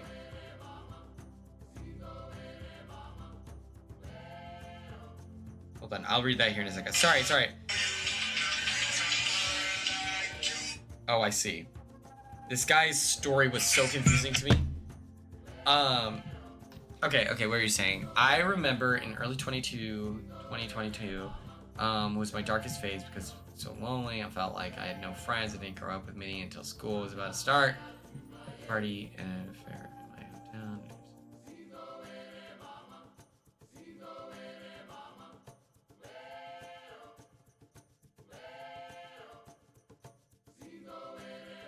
What I would say, to that, right, is it sounds like you did a lot of work in 2022 to like get excited about. There were things for you to get excited about. And I would say that you shouldn't undo all that hard work that you did. I'm correct. You shouldn't undo all that work and just like, you know, if you found joy watching a reality TV show, you know, week to week, maybe you start watching Battle Camp and, you know, you watch it every week so that then you're not binging it and wasting the, you know, the calculated fun that you can have. Maybe if you watch it one episode a week, it'll feel like a cycle like Big Brother has, and then you'll have something to look forward to every week. And maybe you do that by saying to, if you have anyone close to you, maybe you're like, hey, I want to start doing like a watch party for this show called Battle Camp. This guy Trey is on it. He's a theater nerd. He's really tall and he has cool hair. So like, I want to watch it with someone. Would you watch it with me? And then maybe one of your friends would want to do that. And it's just a reason to order pizza every week and celebrate. If that sounds like something you'd be interested in. I saw that you mentioned the Big Brother 24. I should do an advice stream. Okay, I'll do it. I just think it's very funny to ask me for advice. I feel like I'm not that. I feel like I don't have that dog. What's up, Kenna? Big dog.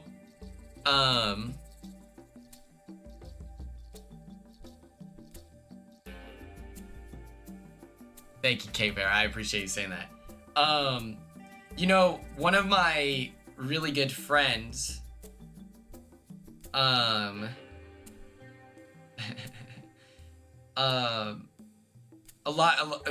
one of my really good friends, when he was a freshman, they would watch The Bachelor. I think it's The Bachelor. I think it was The Bachelor. They would watch it every week together, and it was just like their little freshman hangout, and it was really cool. We gave this is about my friend Sean. We gave him his like third rush invite during this like thing, and we heard him, he played it cool, and he was like, yeah, like thank you, that's so nice, thank you. And then when he showed them what it was to like all the ladies in the room, we heard them all like collectively like scream from excitement. They're like, woo, because he was so excited about it.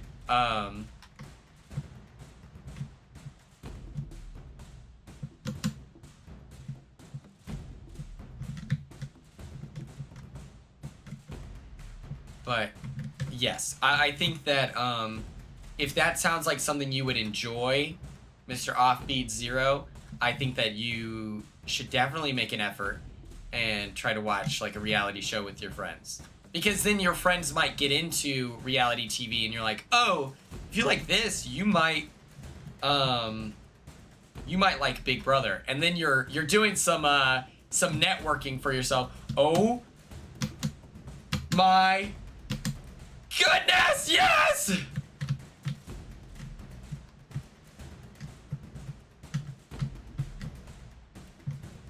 And so you're doing yourself some networking for once Big Brother comes around.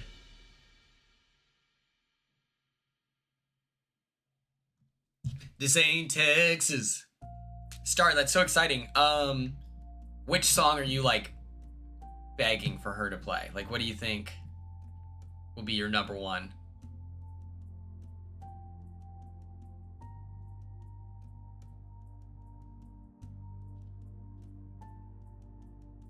All of them? I love that answer because that means you'll never be you won't be disappointed. Oh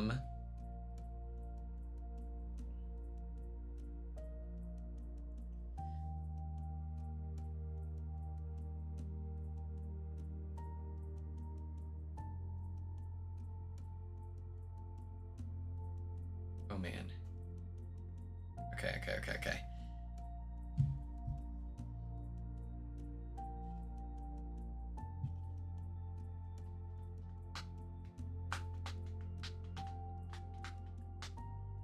Your new bestie?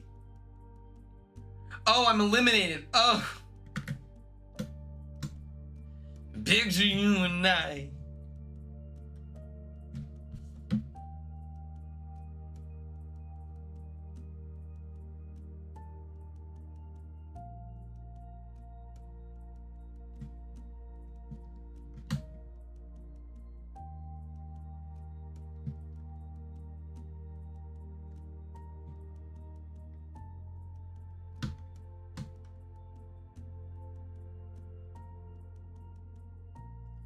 I remember after BB26 Big Brother, Daly said something like, "Thank you, all the house guests, for a really great season," which is not something that the person who runs that account says. I remember I thought that after season 24. Absolutely. And I love that, like, season 24 is like your comfort season. I definitely, like, I don't know. I feel like I'm too much of like I'm too easily impressed. So like after everything, I'm like, oh my gosh, thank goodness we had such cool people, you know? But I agree. I think that BB26 was something special.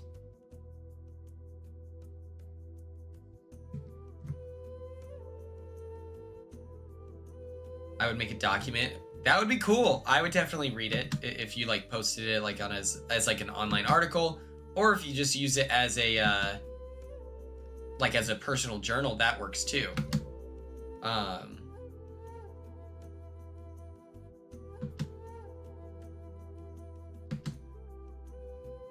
This ain't Texas.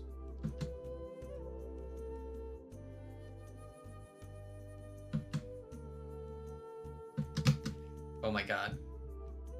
I like this like tranquil, like beautiful music being played as I am fighting for my life.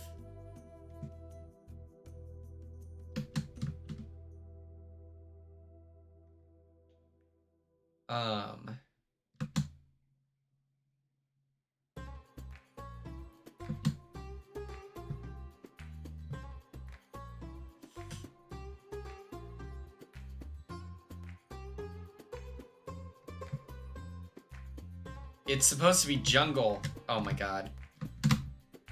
Oh, cool. Love it!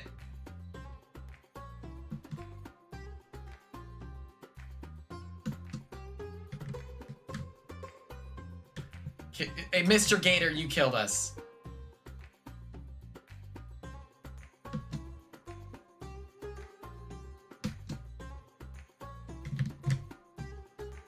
Goodness gracious. Come on, dude. No. No. No way.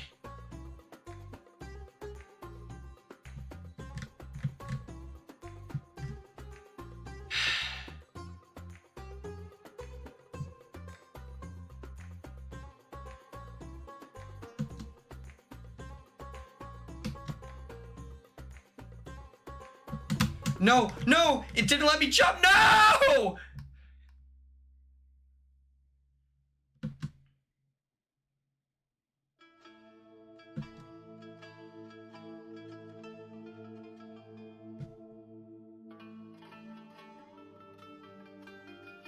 Don't do this.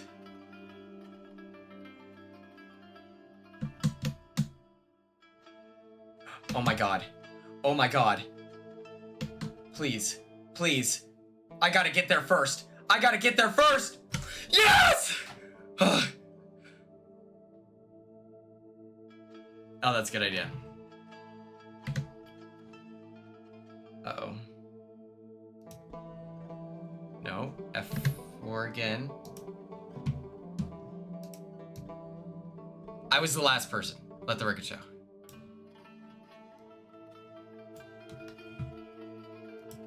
This music is insane. I want to change it, but oh my gosh. Okay, okay. This one's called Perfect Match.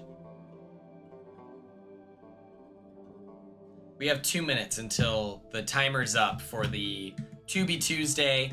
Make sure you add your recommendations.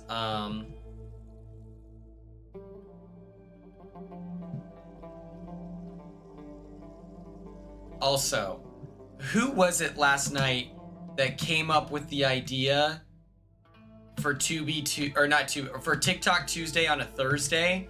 Whose idea was it to be like themed?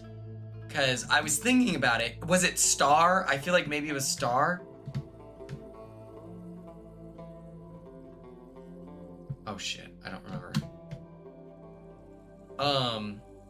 Star. Okay, good, good, good. I thought that was a great idea.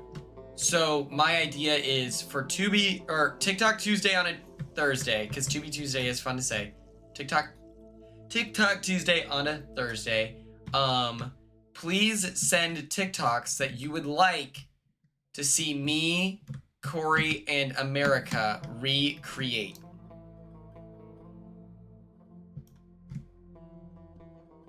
You know, if there's a specific trend, if there's, you know, whatever. If you send that, then we'll vote on which ones we should for sure do. Is that fun? And it can even be like, if there's like a funny joke or something that you think is funny, then absolutely send it. Like, it doesn't have to be like a TikTok dance. It can just be like, we think it'd be funny if you did something like this. And I'd be like, okay, I got you. What's it called? There's one, and I already told America that we're gonna do this. We're gonna like do some footage at the pregame. And what it's gonna be is like Corey is taking all this shot, and then I'm like, and then America's like, no, we're gonna have to redo it. And then we just keep testing him, and we see how many shots we can get Corey to do until he realizes that we're messing with him. And so we'll be like, no, wait, your hand was in your face? That's not gonna work. And then it's like, oh my god, I didn't hit record. Wait, don't go, I didn't hit record, you know, after he's already taken it. So we're gonna do that to him. So nobody tell Corey. Oh my god, my timer's going off. Okay. Get your votes in for To Be Tuesday, by the way. Boom. Aha! 8 out of 20. Let's go. Big dogs eat. Oh god. Okay.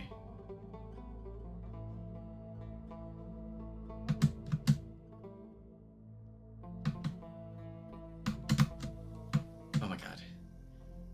Our lips are sealed. Okay, everyone's locked in. If Corey knows, and listen, Corey, if you're here right now, I know you're not, there's no shot, but just know you gotta bite the bullet, man. All right? I told America about it. We're excited. That big Dixon energy. You know what Philip told me, Tim? I may have said this yesterday, but I found out that Dixon was gonna be, he was trying to get on Big Brother, and he got cut. And I'm like, that's crazy. I think that Dixon and I are adversaries on a season together.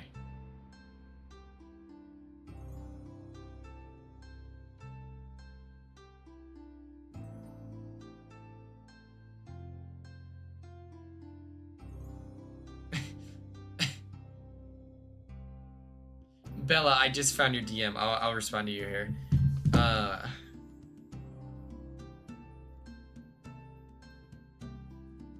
Russell Swan. Which one's Russell Swan? That sounds familiar. I got you. I got you, Kenna. Don't even stress. Shut up! Jeff? Yeah. Dude. He was gonna be on Big Brother? That is awesome.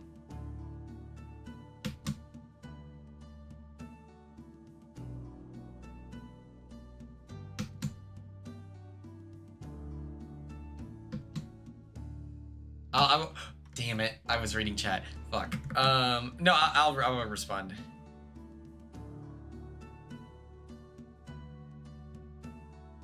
Okay. Here we go. No, wait. Yeah, Bella, you did that to me? What the fuck? Okay. And then what if I bring this back up? Okay, cool. Yeah, you did that to me. If we only have 3 responses, that's hilarious. Okay.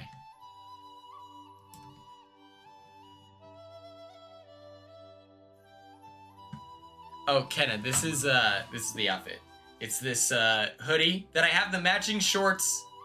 It has the matching shorts, but not today. I wore these are my soccer team shorts from college, and I'm wearing Colorado socks. Bow!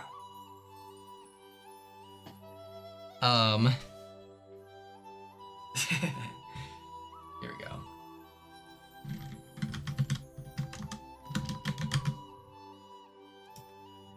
Okay.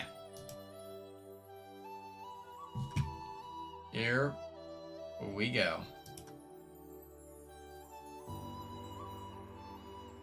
We got Grown-ups 2. Wait.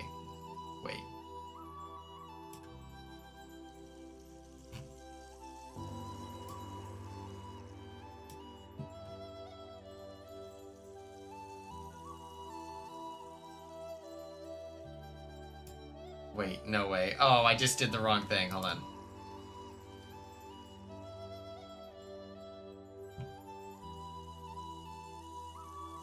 Wait, what? Oh, okay.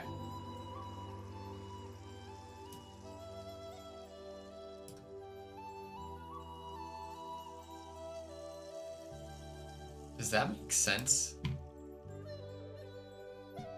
Okay.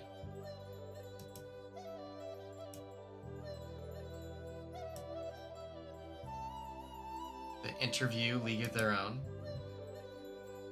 Okay.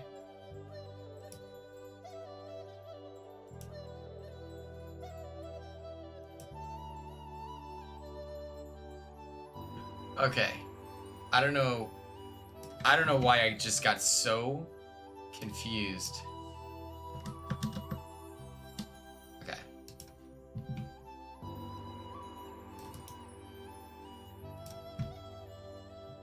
We should have a film festival. That would be so sick. And then everyone has their own movie showing and stuff like that. That would be awesome. Okay, wait. Up. Oh. Upbeat, party, music, copy, right, free.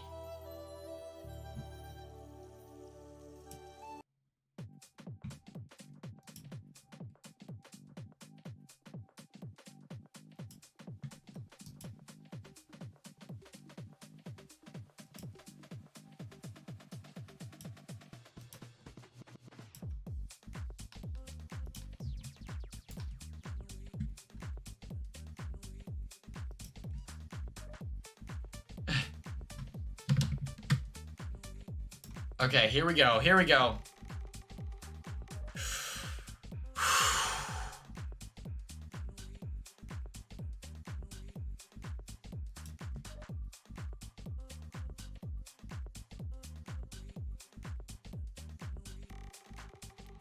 Okay. Split being added to the tally. We're gonna do a poll, and it'll be the top 5, and then we'll let people vote since there was 6, okay? So we have Split.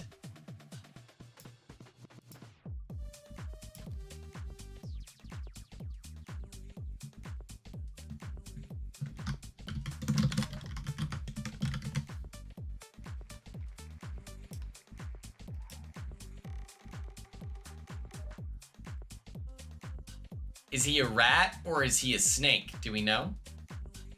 Oh. Tanya.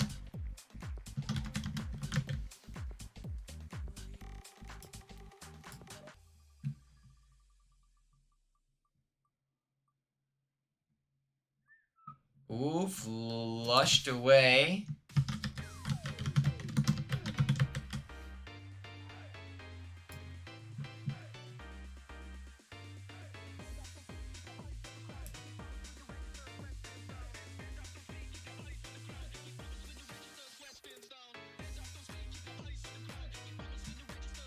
Dang, poor,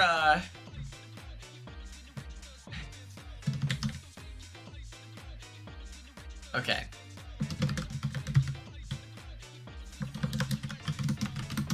Poor Star.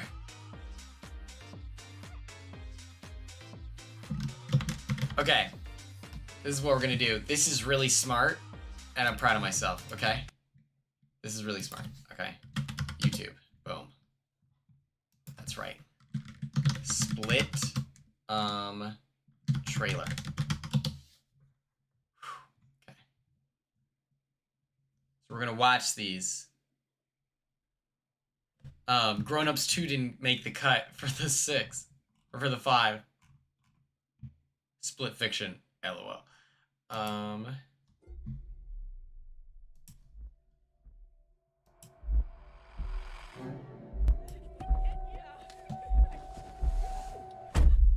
Hey, pardon me, sir. I think you have the wrong car.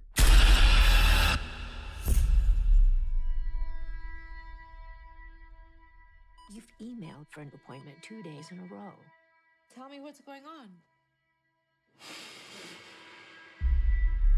I've never seen a case like this before.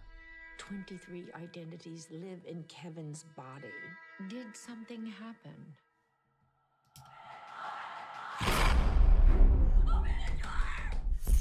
There's a flower on the pillows, a flower in the bathroom, like we're important. Who is that? Maybe she can help us. We're here! We're here! Don't worry. He knows what you're here for. He's not allowed to touch you. He knows that. My name's Hedwig. I have red socks. How old are you? 9? The human brain is the most complex object in the universe. I can't believe they got Anya Taylor-Joy. Aren't you the clever one? Hedwig, could you help us? Okay. I have a window in my room. Maybe you could show us. Oh, that's here. Now it's closed. Now it's open. Did you think it was a real window? So you could leave? An individual with multiple personalities can change their body chemistry with their thoughts. Someone's coming for you. Oh. Oh, I hope you're ready. We're gonna bust it down here in a moment. There is no limit to what he can become. Oh! Tonight is a sacred night. You will be in the presence of something greater. The world will understand now. The beast is real.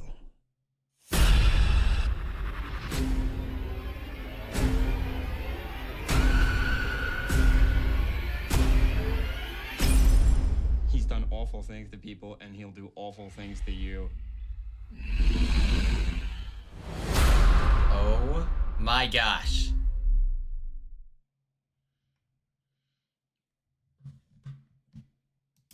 Like, what? Okay, so that was Split, the interview trailer.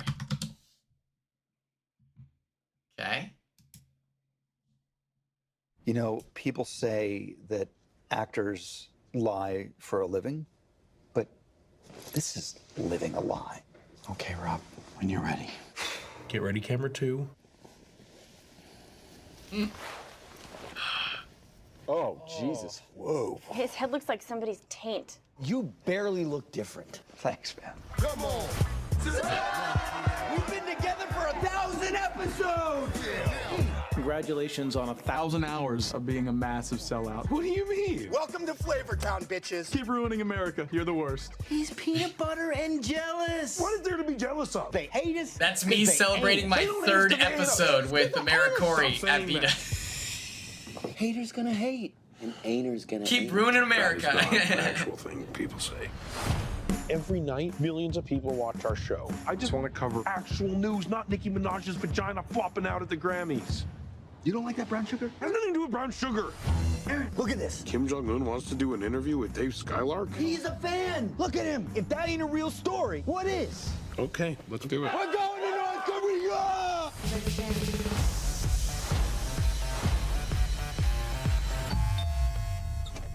Mr. Rappaport, I'm Agent Lacey with Central Intelligence. You two are going to be in a room alone with Kim. We got the interview! The CIA would love it if you could take him out. Take him out. Like for drinks? Like to dinner? Take him out in the town? No, take him out. You want us to kill This the was leader of like, North people were Korea? so scared that this was gonna lead to a world war. Hello, North Korea! Preceding the interview, you will shake Kim's hand with a fatal dose of poison. It is critical that you touch nothing. I think there's a 0% chance of this working. Is it on my ass? I sat on it.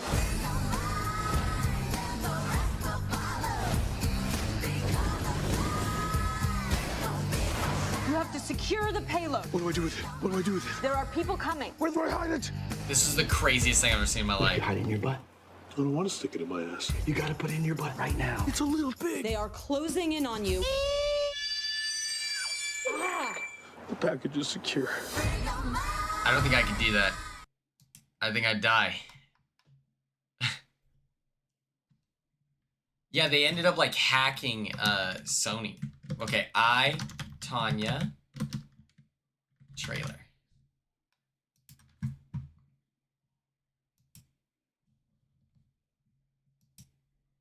We're doing great. We're doing great, gang. The We're being well haters always informed. say, Tanya, tell the truth. Tanya. There's no such thing as truth. Everyone it's has the ice their skating own movie. truth. Star's friend is Margot Robbie. At one point in time. Call that a clean skate? Stop talking to her. That girl is your enemy. Who's that? Jeff was my first date ever. And my mom came. You need to see a wholesome American family. I don't have a wholesome American family. Nothing's ever your fault. I was embarrassed for you. My entire life, I've been told I wouldn't amount to anything. That young actress, she's like You know what? Maybe I would. she's on Ghostbusters, the new one. 4.8. How do I get a fair shot here? We also judge on presentation. We're getting even the playing field. I know a guy, shouldn't even be saying his name. Derek. The press wanted me to be the pile of crap. Stingray? I never did this.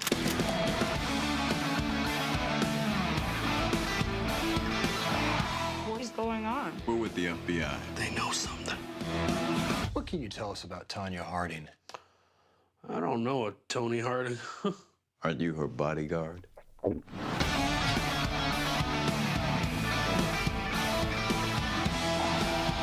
I was a kid, did you ever love me? I made you a champion, knowing you'd hate me for it. That's the sacrifice a mother makes. You cursed me.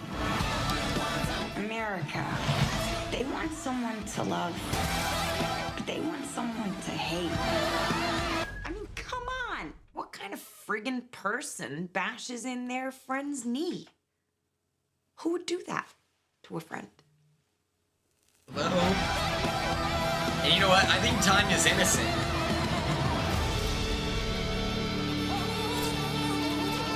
Stop that.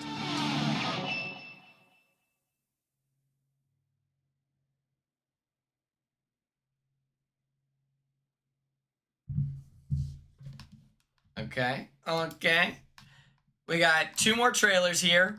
Then we can make a very educated guess here. Flushed away.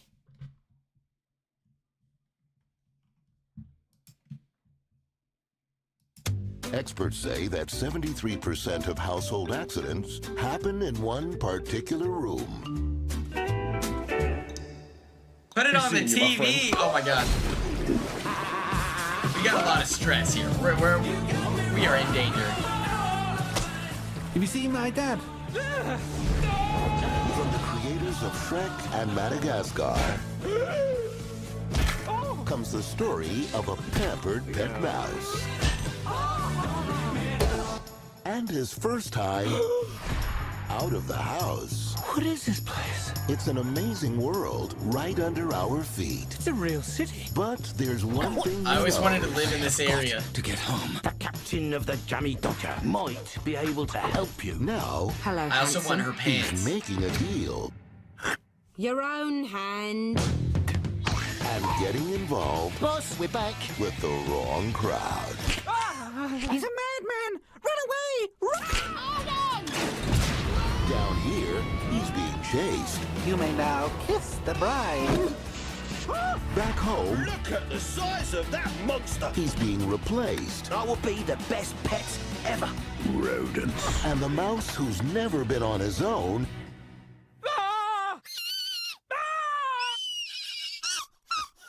is learning to face danger on I a love the slugs. fantastic The slugs to journey me home. are so good. Sights I want to see. That's not one of them.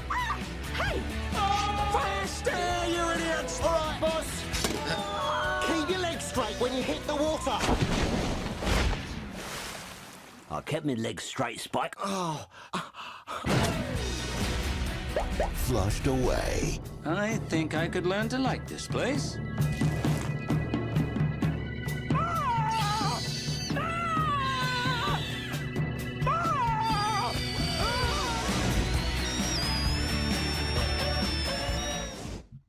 That's so good. That's so good. Okay. And then the last, a League of Their Own trailer.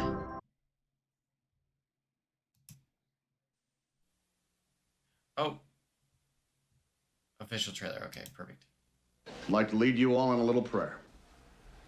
Dear Lord, may our feet be swift, may our bats be mighty, and may our balls be plentiful. And Lord, I just like to thank you for that waitress in South Bend. You know who she is. She kept calling your name. This summer, Tom Hanks is managing the impossible, the Rockford Peaches. Says girls can't play baseball. Who says women can't throw? Slide! Slide! Thank you! Give them a league of their own to play. Then stand back and get That was crazy. That sounded good. So let's all root for the girls' team. Let's give the poor coach a break. You're still missing the cutoff man. Now, that's something that I would like you to work on before next season. 'Cause it's Flash, Flash. We're having a bash at the old ball game. Got him! Columbia was just- Pictures would like to take Like, you hello. out to the ball game for an all-star Woody. comedy. They'll pay you $75 a week. We only make 30 at the dairy. Well then, this would be more, wouldn't it? The manager, Tom Hanks. Are you crying? There's no crying! There's no crying in baseball! The That's catcher, Woody. Gina Davis. What do you say we slip in the back seat and you make a man out of me? What if I smack you around for a while? Can't we do both? The pitcher, Lori Petty. I made it! I'm a Pete! A Rockford Pete! The scout, John Lovitz. Are you coming? See how it works is, the train moves, not the station. And batting cleanup, Madonna. What if my uniform bursts open and oops, my bosoms come flying out? You think there are men in this country who ain't seen your bosoms? A league of their own. All right. God knows we have a game. It's not like any of this helps, believe me. Directed by Penny Marshall.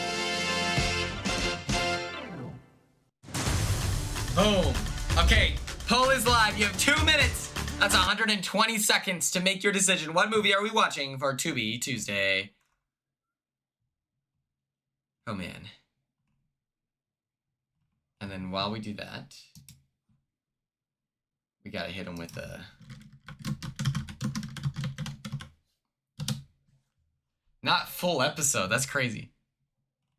Hold on, I want to catch up on all the chat.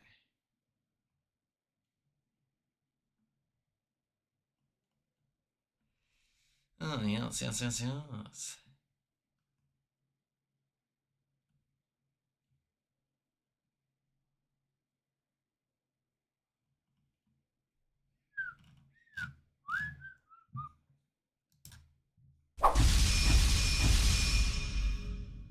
Don't go getting all prank happy. I won't. Can't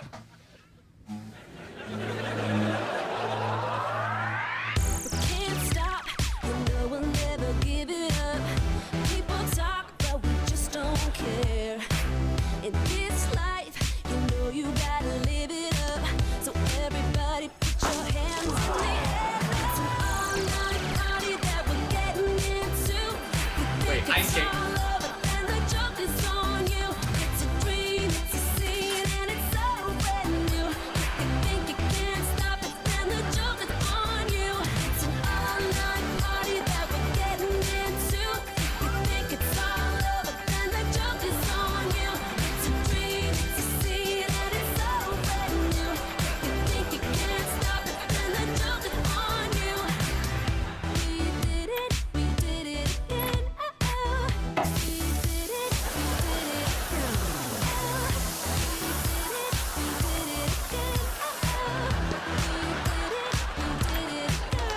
It's an all-night party that we're getting into. You think it's all over, then the joke is on you. It's a dream, it's a scene, and it's so brand new. You think you can't stop it, then the joke is on you. You gotta knock it off with the pranking. You're right. Okay. Good heavens. We're gonna run a second poll because Tanya has 39%, Flush Away has 40%. And so I'm going to do this so then people can decide, okay? You're voting for Flushed Away or Tanya, which is a spin-off of iCarly. Ooby, okay? And then we're running that. And then Jen was so kind, so nice, gifted another sub. So this one's for Jen. Congratulations, stars. Can't stop, you know we'll never give it up. People talk, but we just don't care. In this life, you know you gotta live it up. So everybody put your hands in the air. It's an all-night party that we're getting into. You think it's all over, then the joke is on you. It's a dream, it's a scene, and it's so brand new. You think you can't stop it, then the joke is on you. It's an all-night party that we're getting into. You think it's all over, then the joke is on you. It's a dream, it's a scene, and it's so brand new. You think you can't stop it, then the joke is on you. We did it again. We did it again.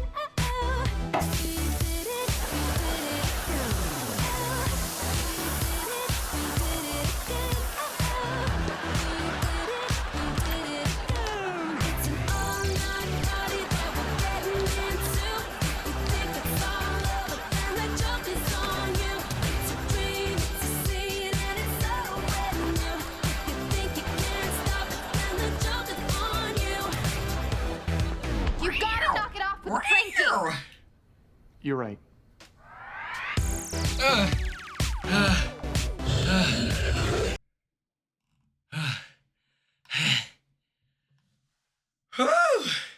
Death drop. This is the look of the paramedic that when I wake up in an ambulance, we're like, oh my God, you're lucky to be alive right now. Okay, I'll turn this down.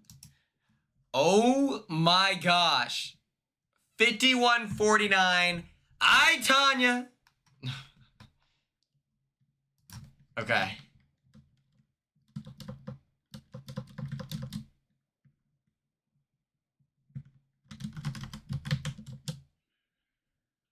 I just typed that so I would remember this. Okay. I will make a poster.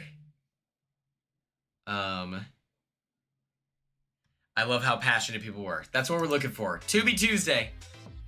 The next flagship show.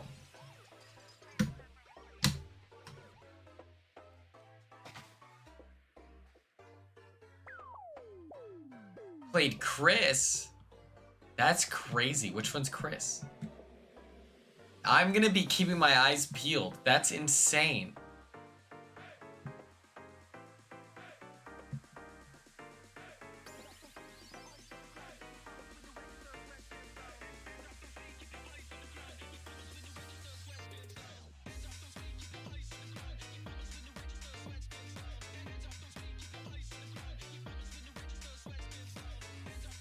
I love that we've also learned that you've now filmed a movie. That's incredible. A short film is badass. Channel points are a thing. It's copyright. Not copyright. What? I don't even know what it's saying. It's to help vote. Voter fraud. Come on. Oh my gosh. I gotta figure that stuff out. I'm gonna be real.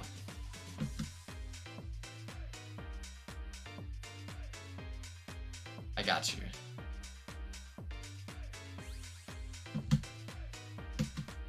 What does Corey do with his channel points?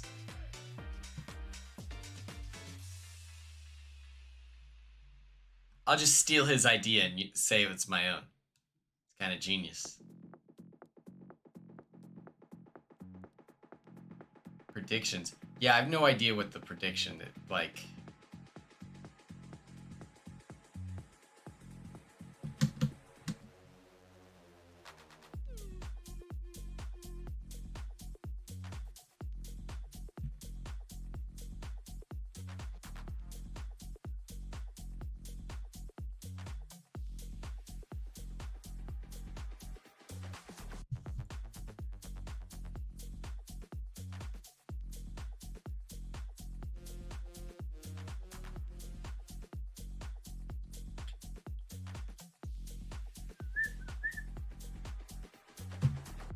I got you. Don't even stress, Gabby.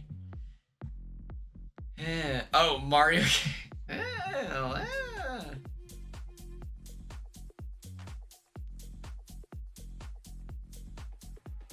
You know, I'm sad that yesterday's stream didn't record.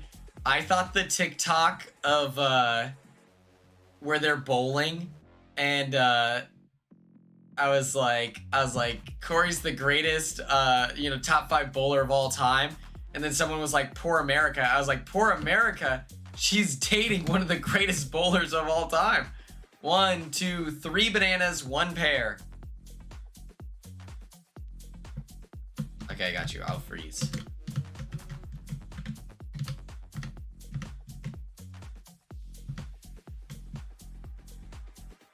Three bananas, what's up? Oh my god.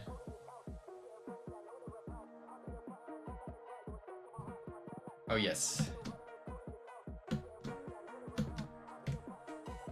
We got 1, 2, 3, 4 pairs. 4 pairs. 2 grenades and 1 turd. Yeah, it was like you're either a good bowler, or you're good in bed. And I was like, Corey's one of the greatest bowlers of our generation. Poor America. Why? She's dating one of the 2 grenades. We're here. That's so funny. Oh my god. Kenna missed Ella's flip. That's crazy. That is crazy. And that was badass too. 1, 2, 3, 4 turds. 2 little melons, 4 turds, 2 grenades. Okay, let the record show.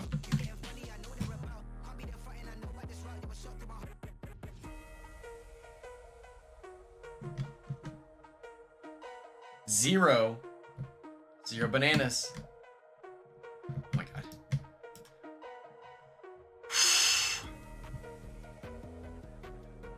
Dude, his backflip burpees are crazy.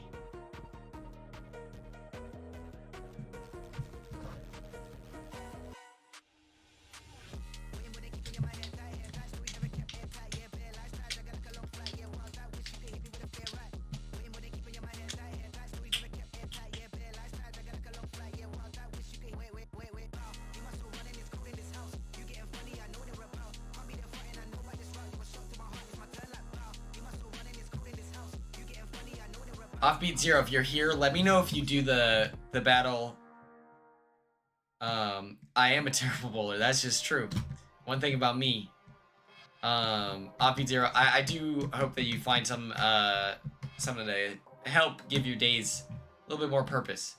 And if it's going at and if it's watching reality TV, let me know, because I love the idea of eating pizza once a week, watching a show. I want to do that with my friends. My friend Maya and I would watch reality TV together.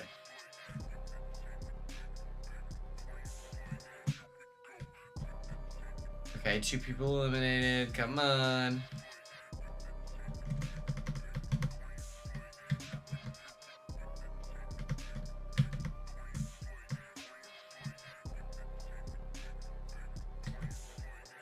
Ooh. Big Brother 23? That's crazy.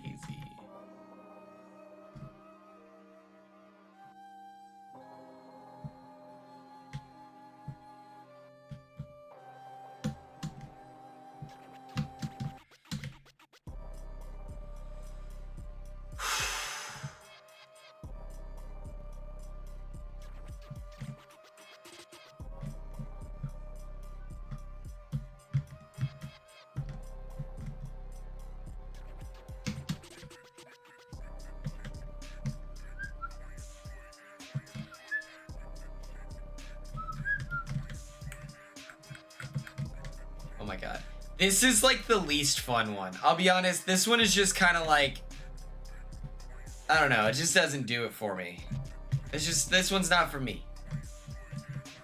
I like the race ones, you know? Or like where you're, the slide where you like have to score all the points. Thank goodness I qualified.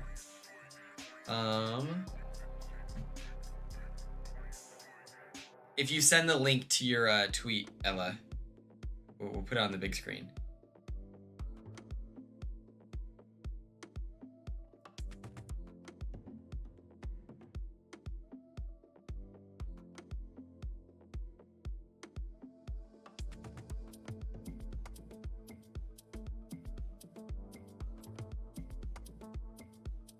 Oh my gosh, Shador still isn't, Shador Sanders isn't being drafted? That's crazy. That's crazy to me.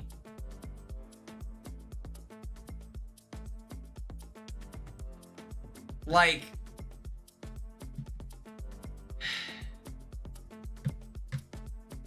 that's crazy. Racism's crazy, because you see a confident quarterback and your reaction is to not draft them. Like, that's nuts to me.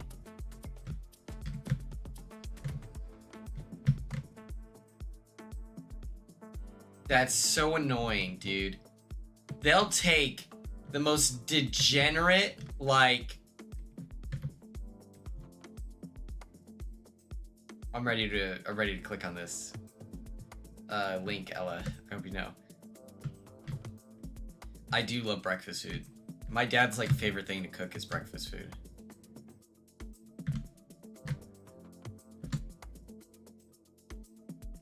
But like Shador Sanders, oh fuck. Shador Sanders is a good enough football player that like 4th round pick isn't crazy. Like a 2nd round pick, it would be like, oh, they got a good quarterback. Okay, here we go. Big Brother 23 finished and kind of surprised by how fun the personalities on this cast were.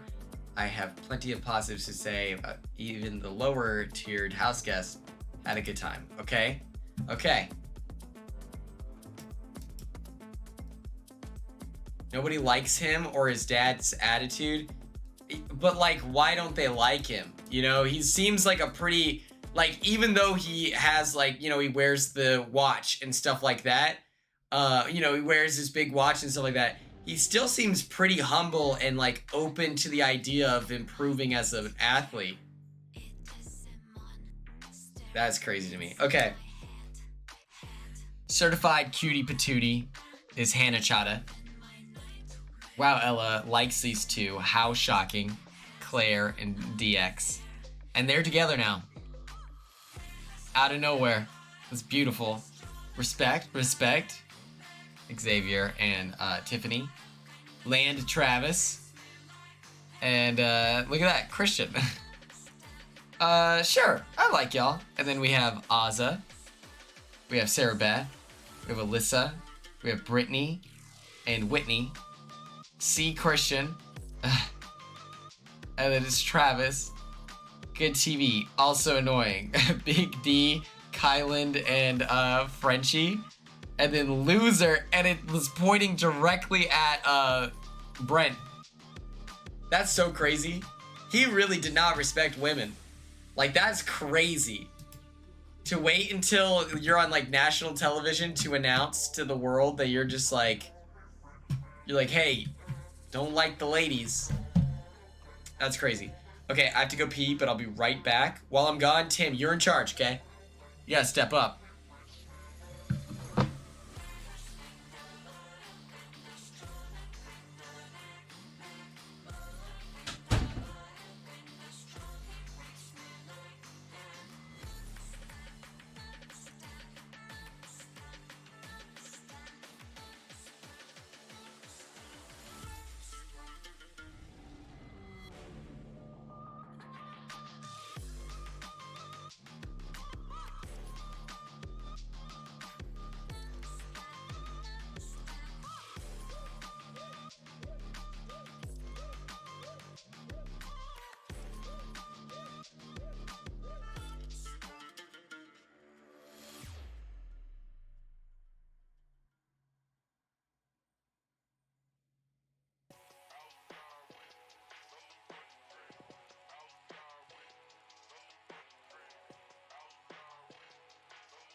We made it back.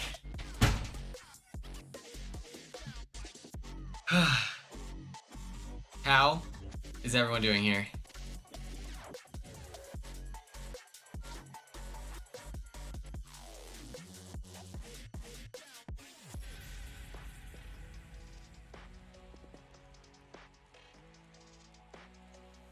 That's crazy. Star, your brother was like, I get it now. You stepped up, you delivered.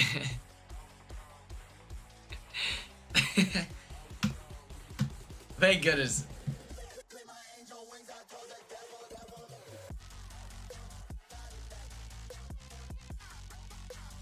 Did they fight back? Did we get them?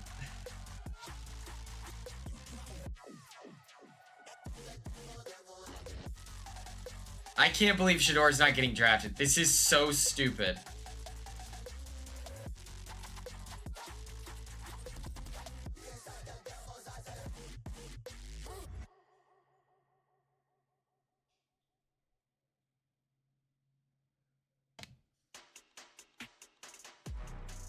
Come to the, you know, you just had this moment. You're like, wait, what?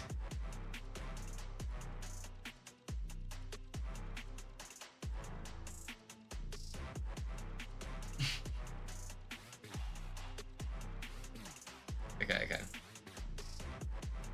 I gotta play it so chill on Instagram.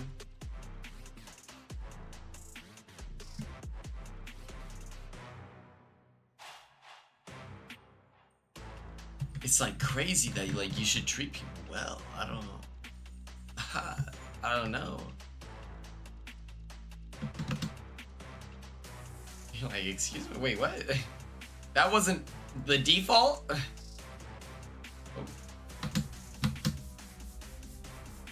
Yeah, I'm just like a chill guy. Like I just respect women. I don't, you know, who knows?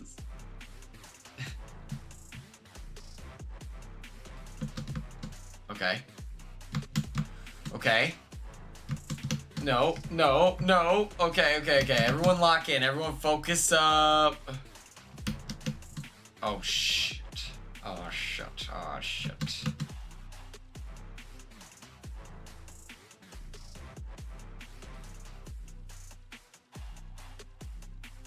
No. We are at risk. We're at risk. I need everyone to relax. Shit.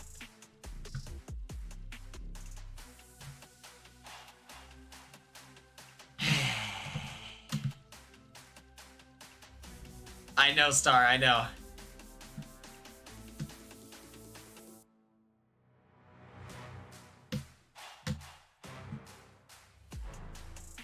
Aren't there like a lot of music-based competitions on The Amazing Race as well?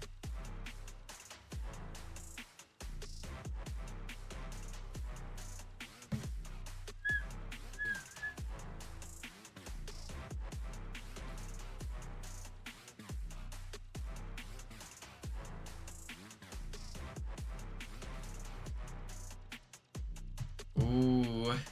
I met the first boots of the latest season of The Amazing Race.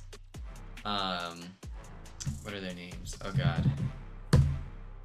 They wear purple. Oh my god. Hold on, let me look.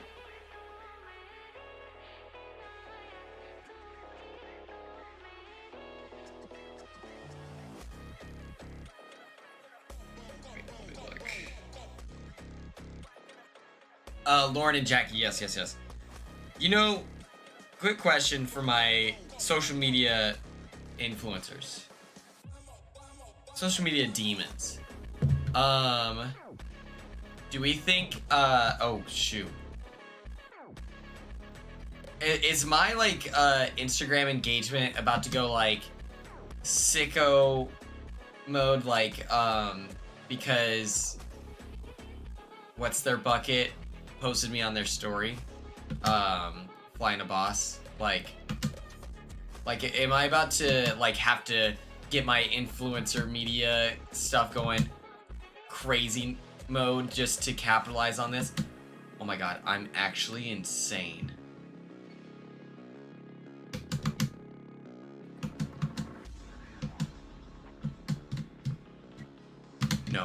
No, such a simple error. No.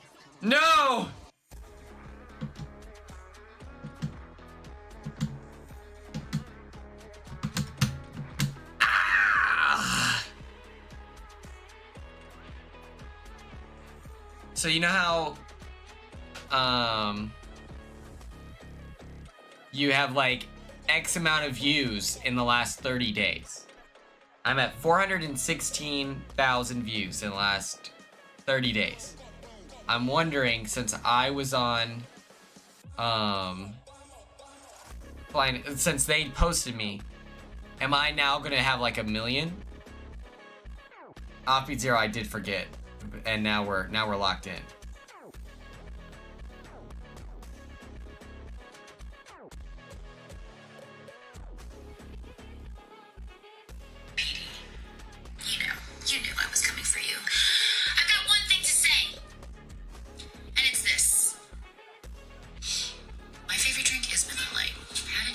Good night, Kate Bear. Fight! Oh my god, is this an advantage?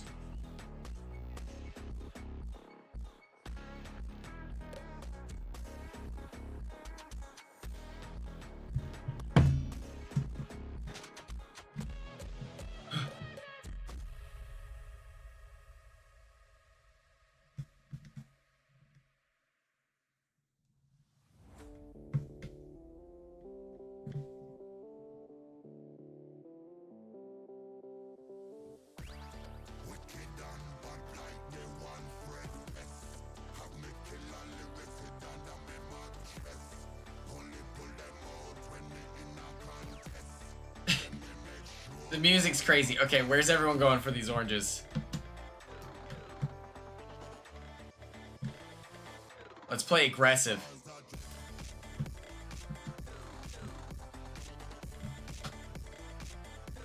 Put your hands up, beautiful people!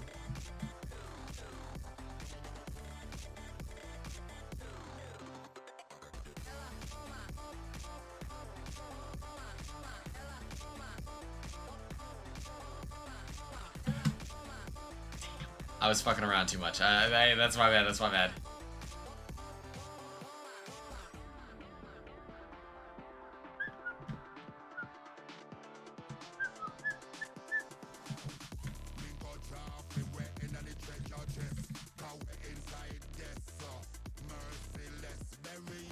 Are you stressed out, Nicole? Whenever I'm stressed out, I can feel my eye twitch sometimes. I'll be honest, I was like, you know what? Like, I'm just gonna become super dependent on following the crowd on this instead of remembering, and then I thought that I had a little bit more time to get to that banana square.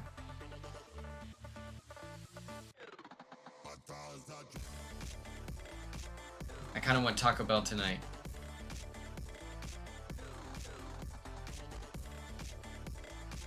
Kind of thinking about it.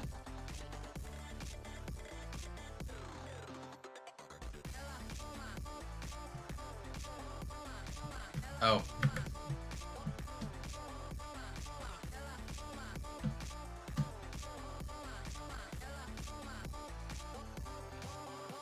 It's good that you're being responsible with testing out this drug. They instantly gave me like the highest dosage, and I was like, and they're like, oh, okay, cool, cool, cool.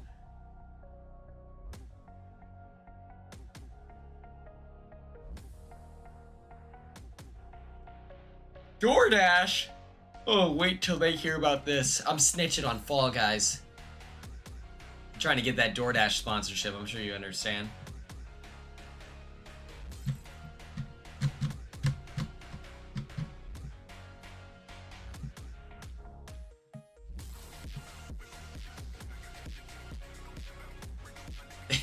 They're like, try this crack, let's see.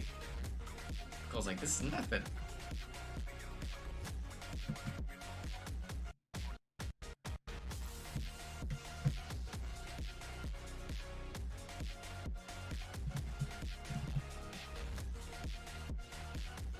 Oh shit.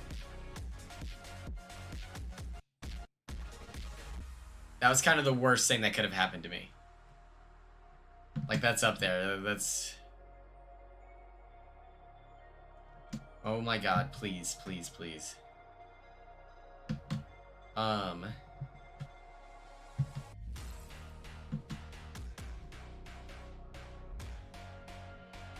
my god. Woo!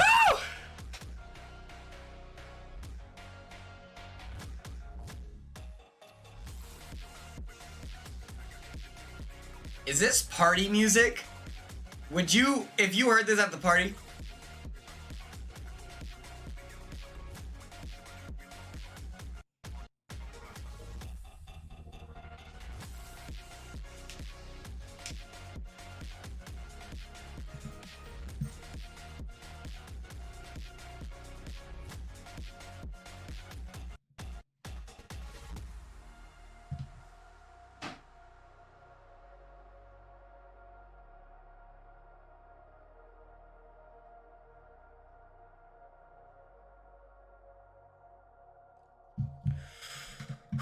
Here we go, here we go.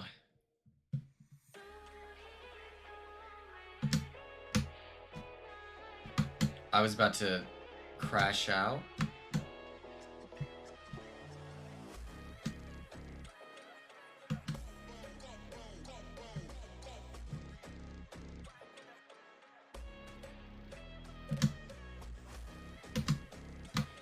Oh my god. Why am I struggling?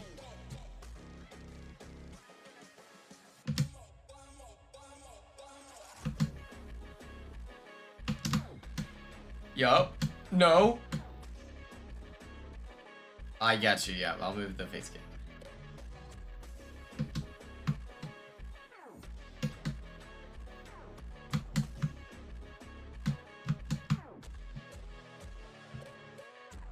Come on, God. We have 7 out of 13.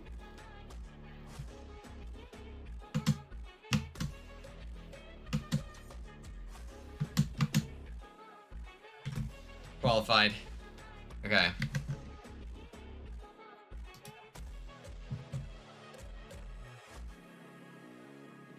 You're gonna be Disney next week? Now, listen, here's the thing. I know that you said that you would pay for all of us, but are you, like, are you getting our meals as well, or no? Because, like, I'm comfortable with you paying for all of our tickets, but I'm not going if you're not paying for the meals as well. Very cutthroat around these parts.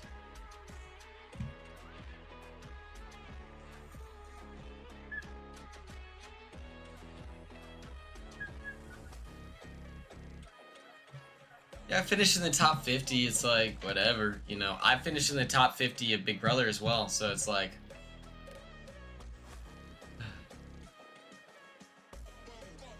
Oh, sweet. I'm gonna go to Taco Bell for free after this. I have a gift card. I unfortunately used my Whataburger gift card for myself, and then I drove some people to Whataburger, and I helped pay for theirs as well. And I was like, in my head, I was like, man, I would rather eat at Whataburger twice, but it was kind of worth it.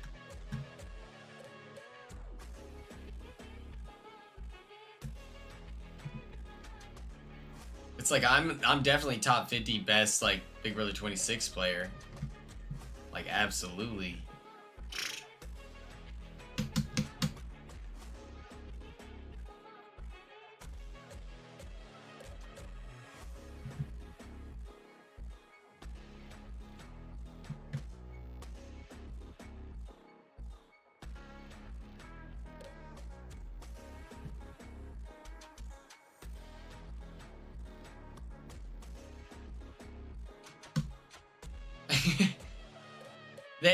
They were pretty like, no, it's okay. And I was like, no, guys, it's all right. Like, if you have a gift card, you know, you should use it for all the friends and stuff.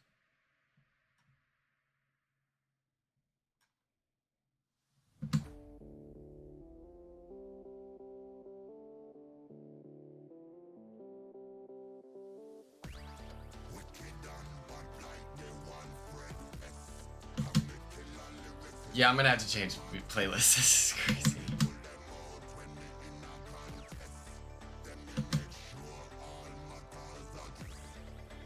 It's too much. This is not like fun, upbeat party music. This is like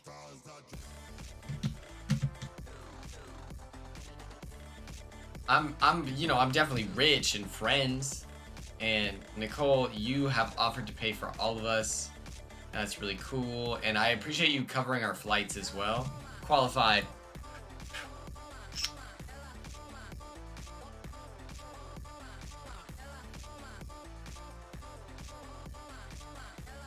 Gabby, I watched that episode, and they were really like, thank goodness Taryn was there. Taryn was gassing me up, but like I don't get the sense that they're gonna push me further, which I think is unfair because it's like, it's like, oh, I'm sorry. Did I have a tough time with having a Tucker in my house? And we had a 3-person nomination every week. Yeah, my bad. Like, I hope they utilize critical thinking when they replace me, you know? But I'm just like, oh my gosh. Round 3. Okay, a guy could dream for, oh god. For round 3. No. No. Okay.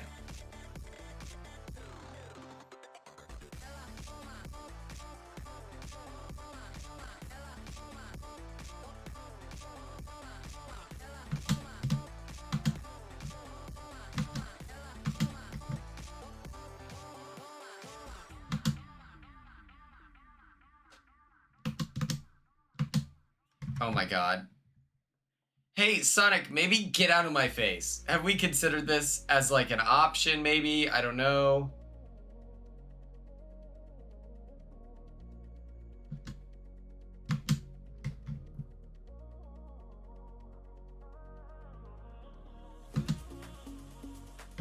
Oh my god, wait, what? No, no, no way. No way that just happened to me. Oh my god.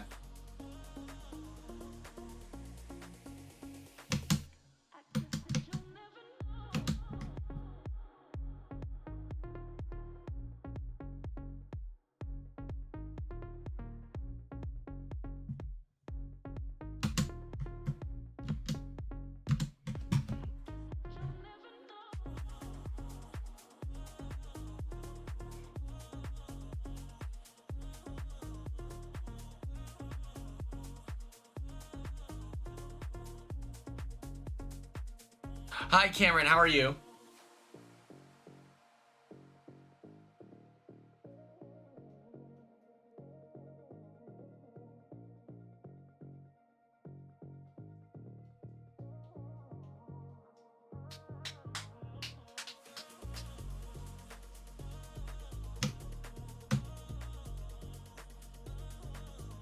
I've watched every episode of the podcast. It's pretty fun. I only watched mine because I was like, let me see what Taryn was saying about me.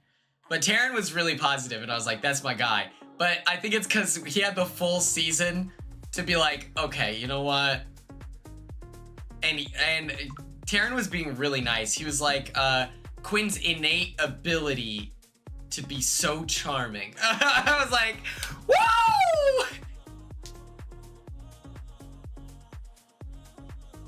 Oh, I need to watch this. You have an orange demon in your room. Interesting, interesting. Noted, noted. Josh's episode, I'll watch it. That's so funny.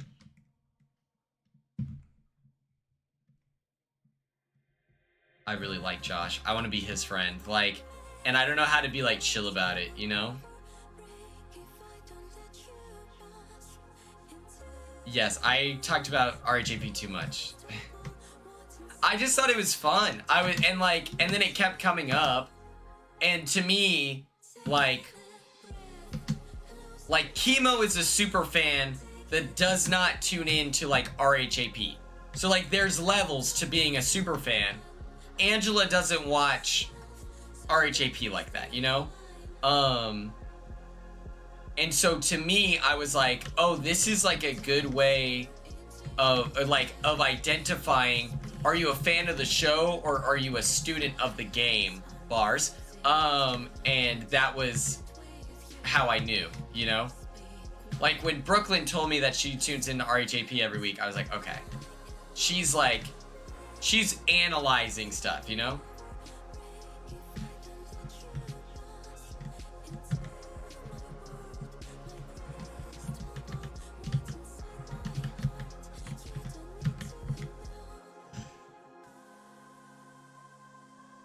June is a lot of fun. I also, you said earlier, oh, Turner would totally be your friend, you know? Oh,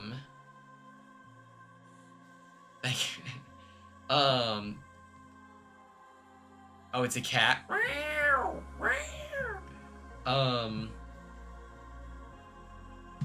What's it called? Yeah, Jag gets bullied for his gameplay, and like, it's like, okay, he's not Dan Giesling, but he's still in like the upper half of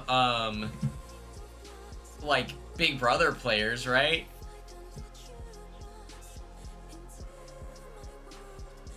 Matt and Amon.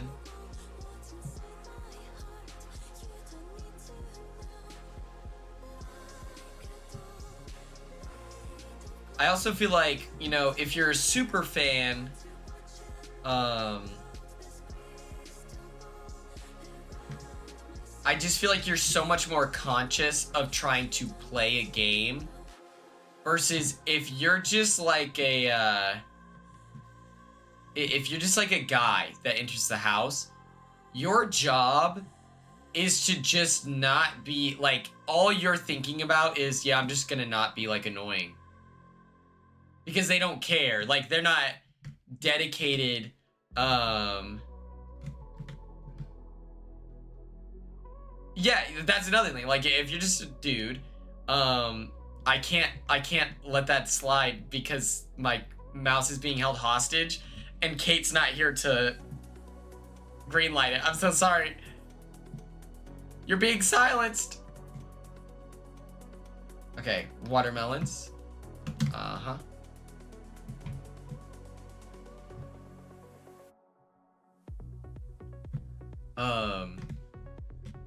But yeah, like if you're Cam, you feel no pressure to like try and like make really, really good TV. And I don't think Cam's like boring TV. I want to make that really clear. I don't like it when people are mean to Cam all the time.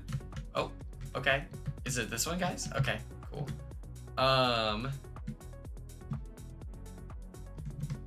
Okay, watch this. Boom, allow. But I just think, you know, like Matt Klotz. He's just, like, Matt Klotz was just like an agreeable person, and so he made it super duper mega far. And I don't know, I feel like a super fan doesn't feel, or I feel like super fans feel the need to be like, okay, we gotta pull this off. We gotta pull off moves. I wanted, like me, I was like, I want to do something sick. Like, I want to mount an attack where we have the underdogs going against the Pentagon. And I want to be at the center of that flip. I was like, that's what I want to do. And then Tucker was like, Tucker, at least, you know, as far as recruits go, Tucker was like, yeah, what's up? My name's Tucker, and we need to make good TV here. And I'm like, yes, like, that is perfect. Like, Tucker's attitude is perfect for reality TV. But it just was bad for me. Like, especially. Being agreeable is just like, you know, like Cam was really agreeable.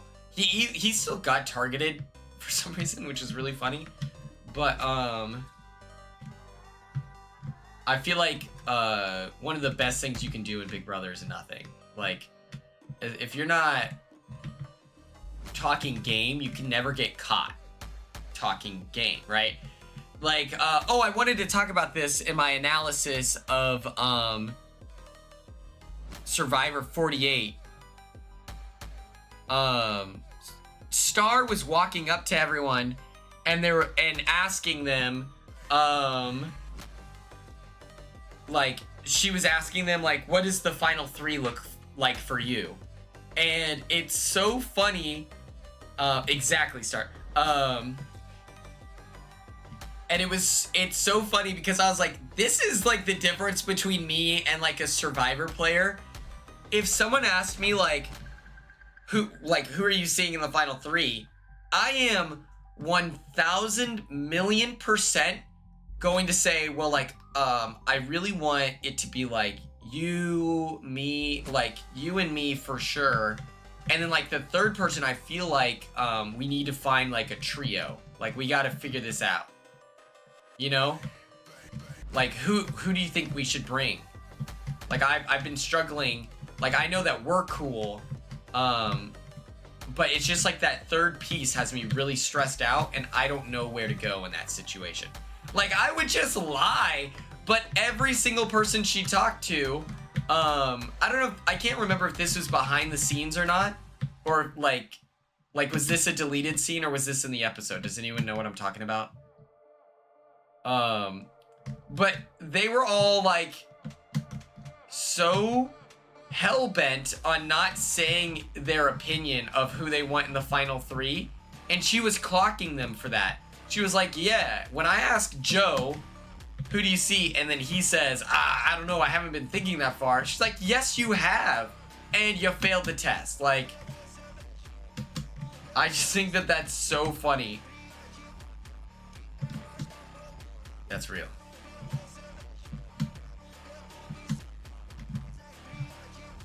I don't know if I've ever passed this one before.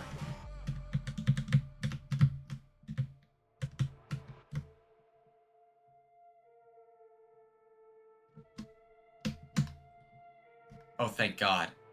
Okay, so it was a deleted scene. But she went up and she talked to everyone and she was like gauging who they were saying for their final 3. And everyone that was like, nope, I have no idea. I don't know. And I'm just like, that's crazy to me. Okay, don't fall into the water. Okay. Okay. Yeah.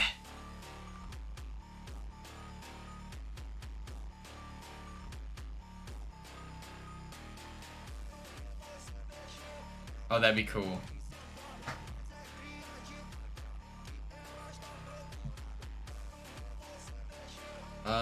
Not on the computer.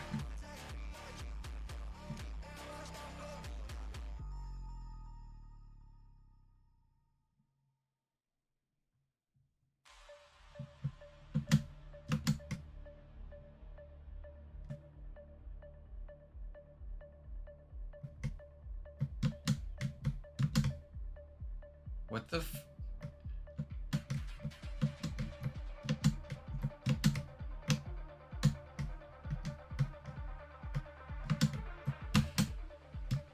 No.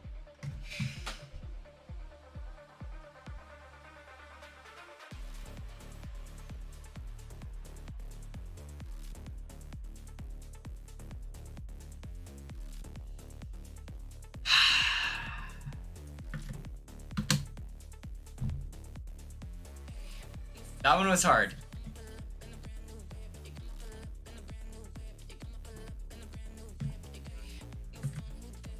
Let me pull it up. Let me unsilence you, Nicole. There you go.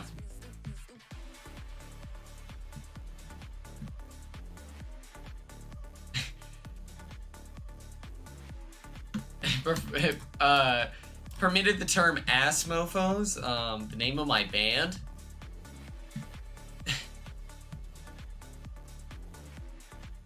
The AMs, that's what they call us.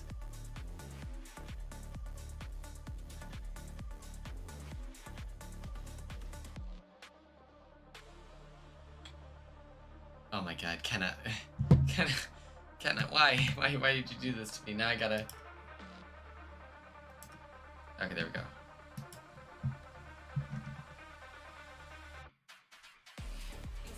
All right, you're gonna. Do you want a box? Do you want a box, Kenna? What are we doing?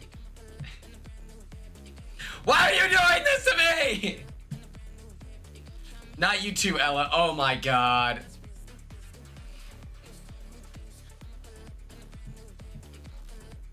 No, it's the word ass mofos. It combined it.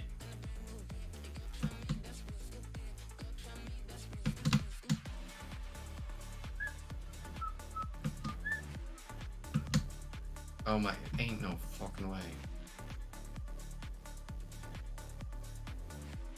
I'm so unbelievably hungry. It's so bad. I was hoping to not eat dinner today, I'll be honest.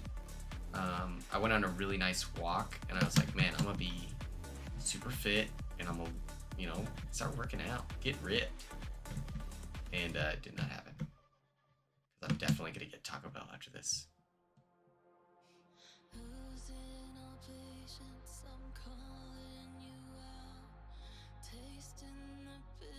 Oh, dude, Tim, I'm excited for that. I don't know why, like, it's so crazy to me that there's like Big Brother Canada makes sense.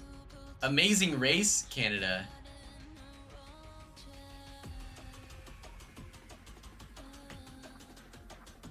Like, what? Because it's like a racing show, you know? I guess in my eyes, it's like kind of wild that The Amazing Race is only Americans.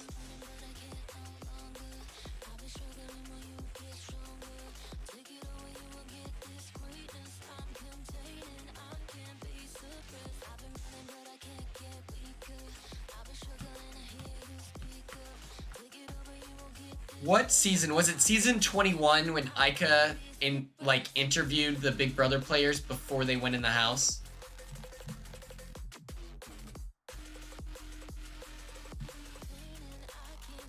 '20 and 21. That was so sick. Like, I was pretty jealous of that.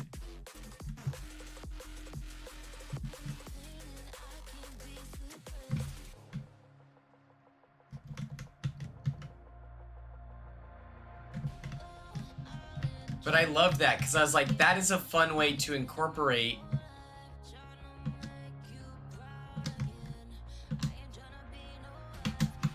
no way. No. Come on, God. No.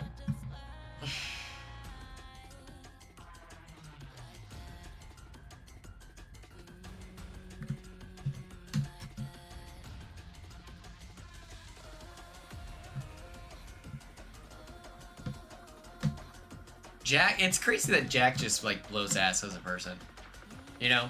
Like, I really hope that he like worked on himself and like got that out of his system. And like maybe like being humbled.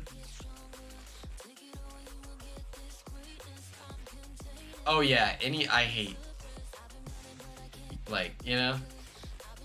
Like why dude, if you're a dude and you refer to women with the B word, like that to me is crazy. I'm like, that's wild.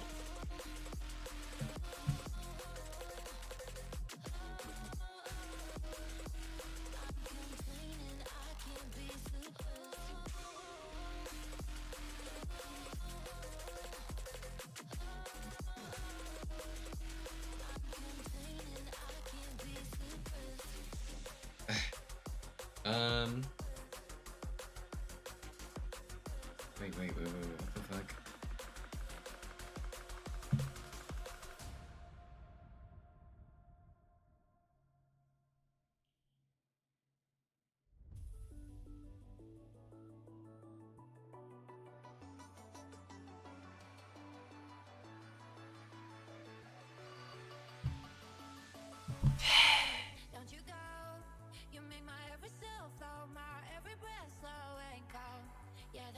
Oh, Taco Bell, I'm getting the grilled cheese burrito.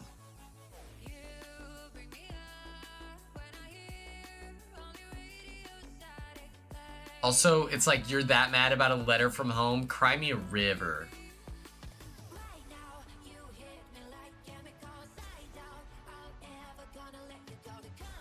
Like, the letters from a home thing is so funny to me, because it's like, guys, you're gonna be okay. You know?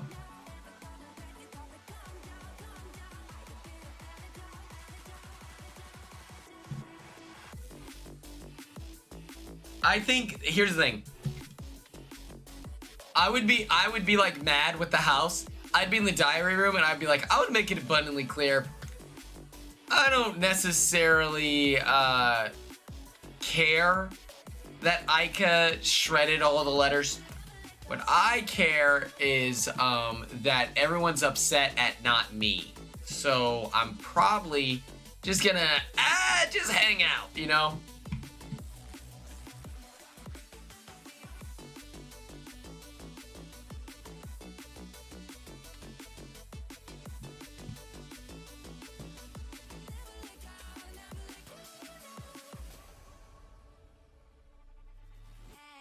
Don't you know?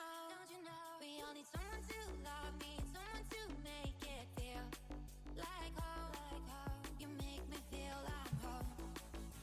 You bring me up. Like, I definitely understand it, but I think that like my experience growing up a military brat made me very comfortable with like, or I was able to like understand, okay, my family's not here right now, you know? Like, I just feel like that experience growing up like, you know. Oh yeah, no, that's absolutely taking it too far.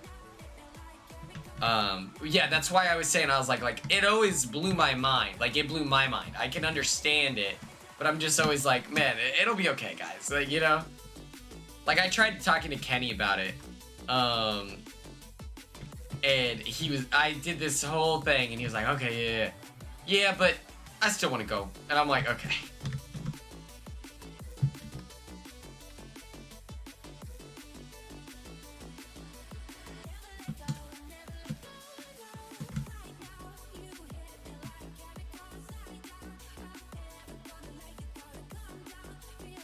Oh yeah, she's got to make her money somehow. It's also Big Brother Canada. They're getting like $8.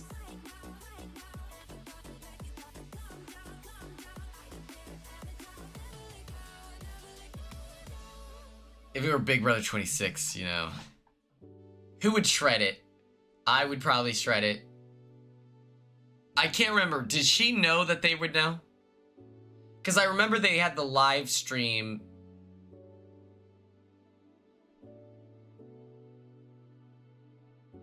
Okay.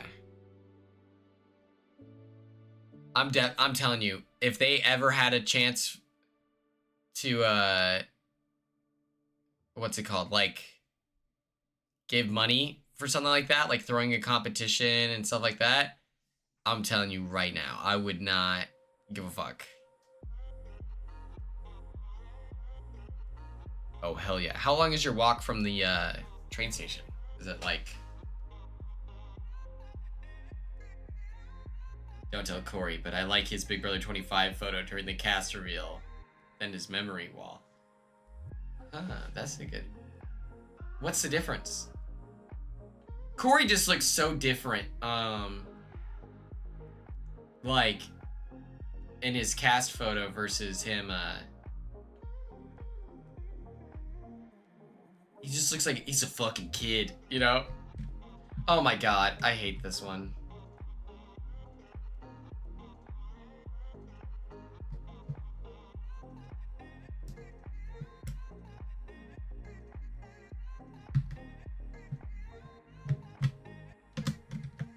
No way.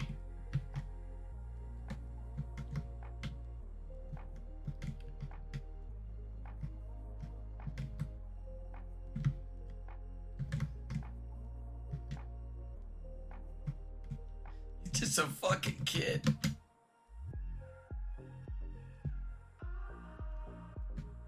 Hey, yeah, why don't you see— Oh!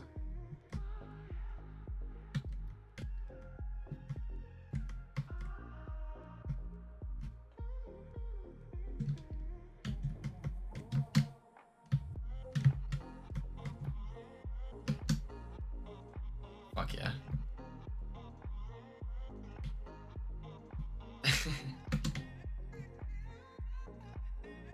It's, oh my god.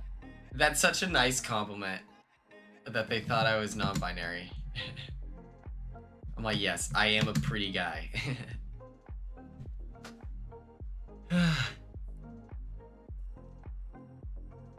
He's literally just a fucking kid, man. Young Corey. I remember complaining. This is such a funny thing because Cedric was like downplaying how intelligent he was. And I remember I was like, why is it that like the 21-year-old last year was this like really, really smart guy, and then now the 21-year-old is a guy who pretends like he doesn't know who Jared from Subway is. I was like, why? Okay, we're gonna do this, by the way. We're gonna do anything but this. Oh, wait. I want to be able to see chat. Okay, cool.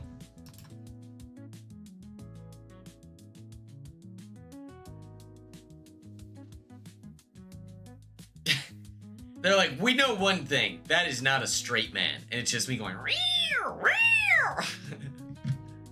This one is so fun. I've been really enjoying Ski Fall. Let the record show. I'm team Ski Fall. Make this a Big Brother competition.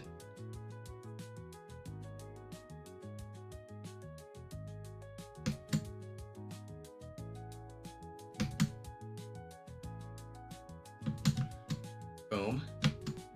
No. No. Yes. Yes.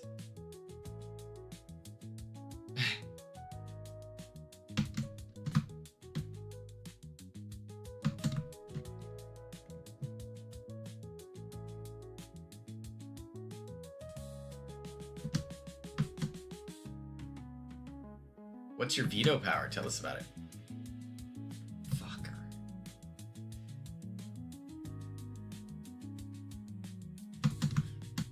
Nailed it. Fuck.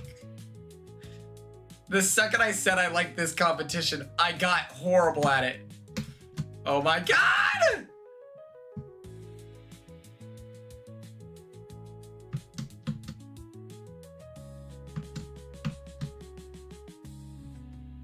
Okay, okay, focus, focus, focus.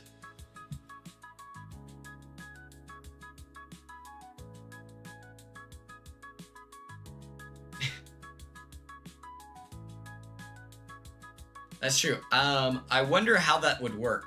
I feel like they would then, let's, like, I realistically, because they wouldn't know how to split the house 50-50, I feel like the year that we get a non-binary person is the year that we get 2 non-binary people. Like, that makes sense to me.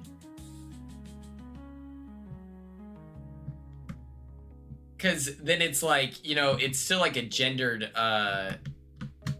50-50. Fuck it. I did not know that, but yes, Ella, like something that's very digestible for America, you know?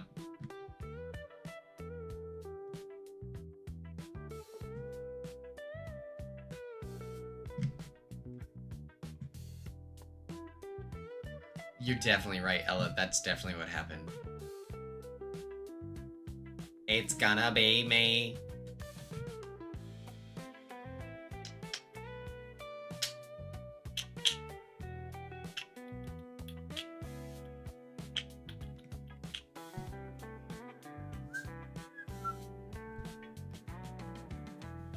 Man. Yeah, being delusional is very important to my daily schedule. It's like, hello,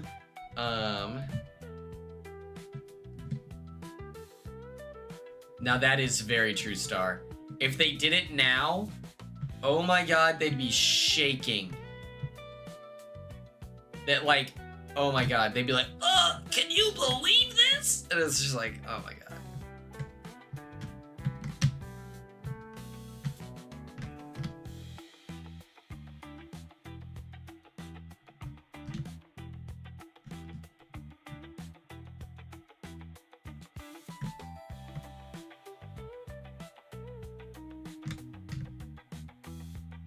Oh my god, I'm shaking with fear right now. I need to survive for 30 seconds.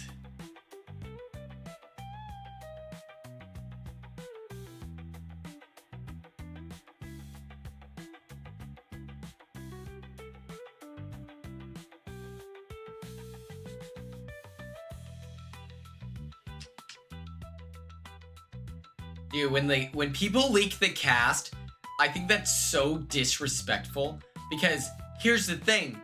If someone gets leaked, that means they're not on the show anymore. And it's just like, congrats, you ruined that. I was so scared I was gonna get leaked. I was terrified. I was like, oh my god.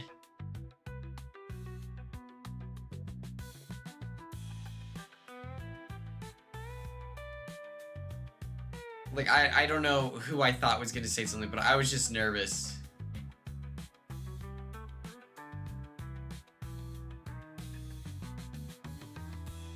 Yeah, which season got, like, leaked? I know Big Brother 14, allegedly Boogie snuck his phone in there. Big Brother 11 is at least, like, social media, so it's, like, less likely, but all it would have taken... Yeah, Boogie brought his phone in, right? Or a phone. And I'm telling you, it would be so easy to do that. It would be so easy. All you would have to do is hollow out your phone. Or you would just have to... Jenna Jackson? I have no idea. You know what's crazy? I found out that Jared bragged to people at like a Survivor event that he was going to be on Big Brother. This old lady told me that. She's not like an old lady, but she was like 60 probably, maybe, yeah, like, you know, 60, late 50s. And he was bragging to her that he was on Big Brother 25. He's like, yeah, I'm gonna be on Big Brother, I'm gonna be on Big Brother. And she didn't believe him. And she also didn't believe that he was Cerie's son. And I just love that he was bragging about that, because it's the most like Jared shit ever. And he would fuck up an opportunity like that. Oh my god. That guy's a piece of garbage for doing that to me. Qualified. Yeah, imagine she just tweeted it and was like,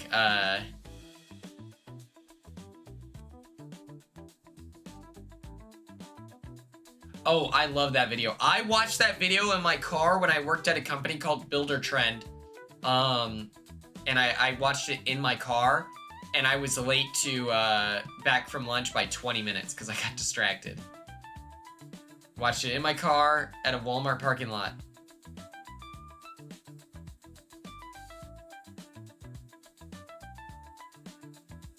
But that job, let me tell you, I was doing everything I could to get fired. I was like, man, we gotta figure something out. Oh. Oh. Okay.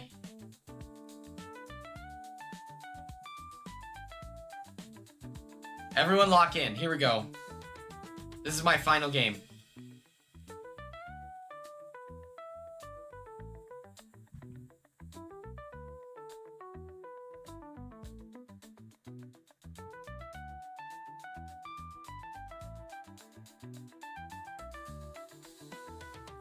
No.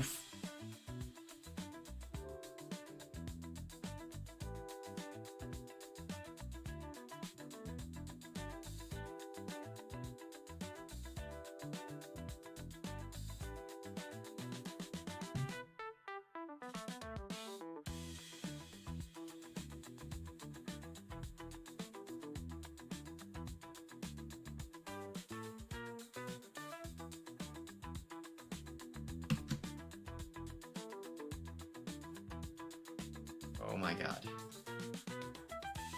This is easily the most stressed I've ever been in the history of my life. I hate everything about this. Good heavens, please God.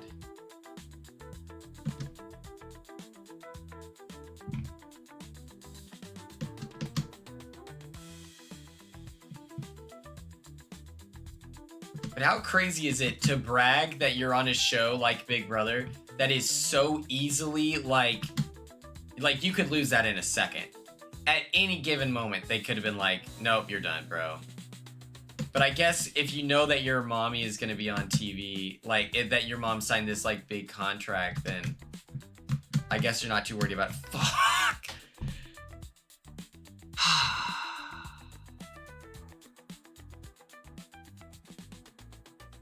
That one was really fun. That was the best version of the hexagon thing. That was fun. That was fun. Okay. Let's get out of here. Oh, you would think that, like, his mom being, like, in the industry, like, but he can't help himself. Oh, yeah, the shadow power of veto. Let me read this out to everyone. The shadow power veto gives the power to anonymously use the veto at any veto ceremony or live eviction. The HOH must immediately name the replacement nominee, and the person with the power can still go up on the block if they don't use it on themselves, and it can only be used within the first 3 weeks. It's a pretty cool idea. I like the idea of a secret veto. But would you want it to be secret? Because, you know, you get some goodwill if you use the veto on someone. But they also, you know, make everyone else upset. So, let's get into it. The movie that we are watching, To Be Tuesday, I, Tanya, and then, which I'll post about that, so everyone make sure. Rat Detective Boogie is, you know? And then, the TikToks for next TikTok Tuesday on a Thursday is centered around, there will be no stream tomorrow, but the Sunday, I'll stream on Sunday. I'll stream Pokemon on Sunday. Since I'm going to my friend's, production, their play. But yes, TikTok Tuesday on a Thursday, please send stuff that you would like to see me, Corey, and America recreate, or any trends, things like that. Oh yeah. I'm out of here. Okay, see you later, Gators. Let me see if there's anyone cool live on Twitch.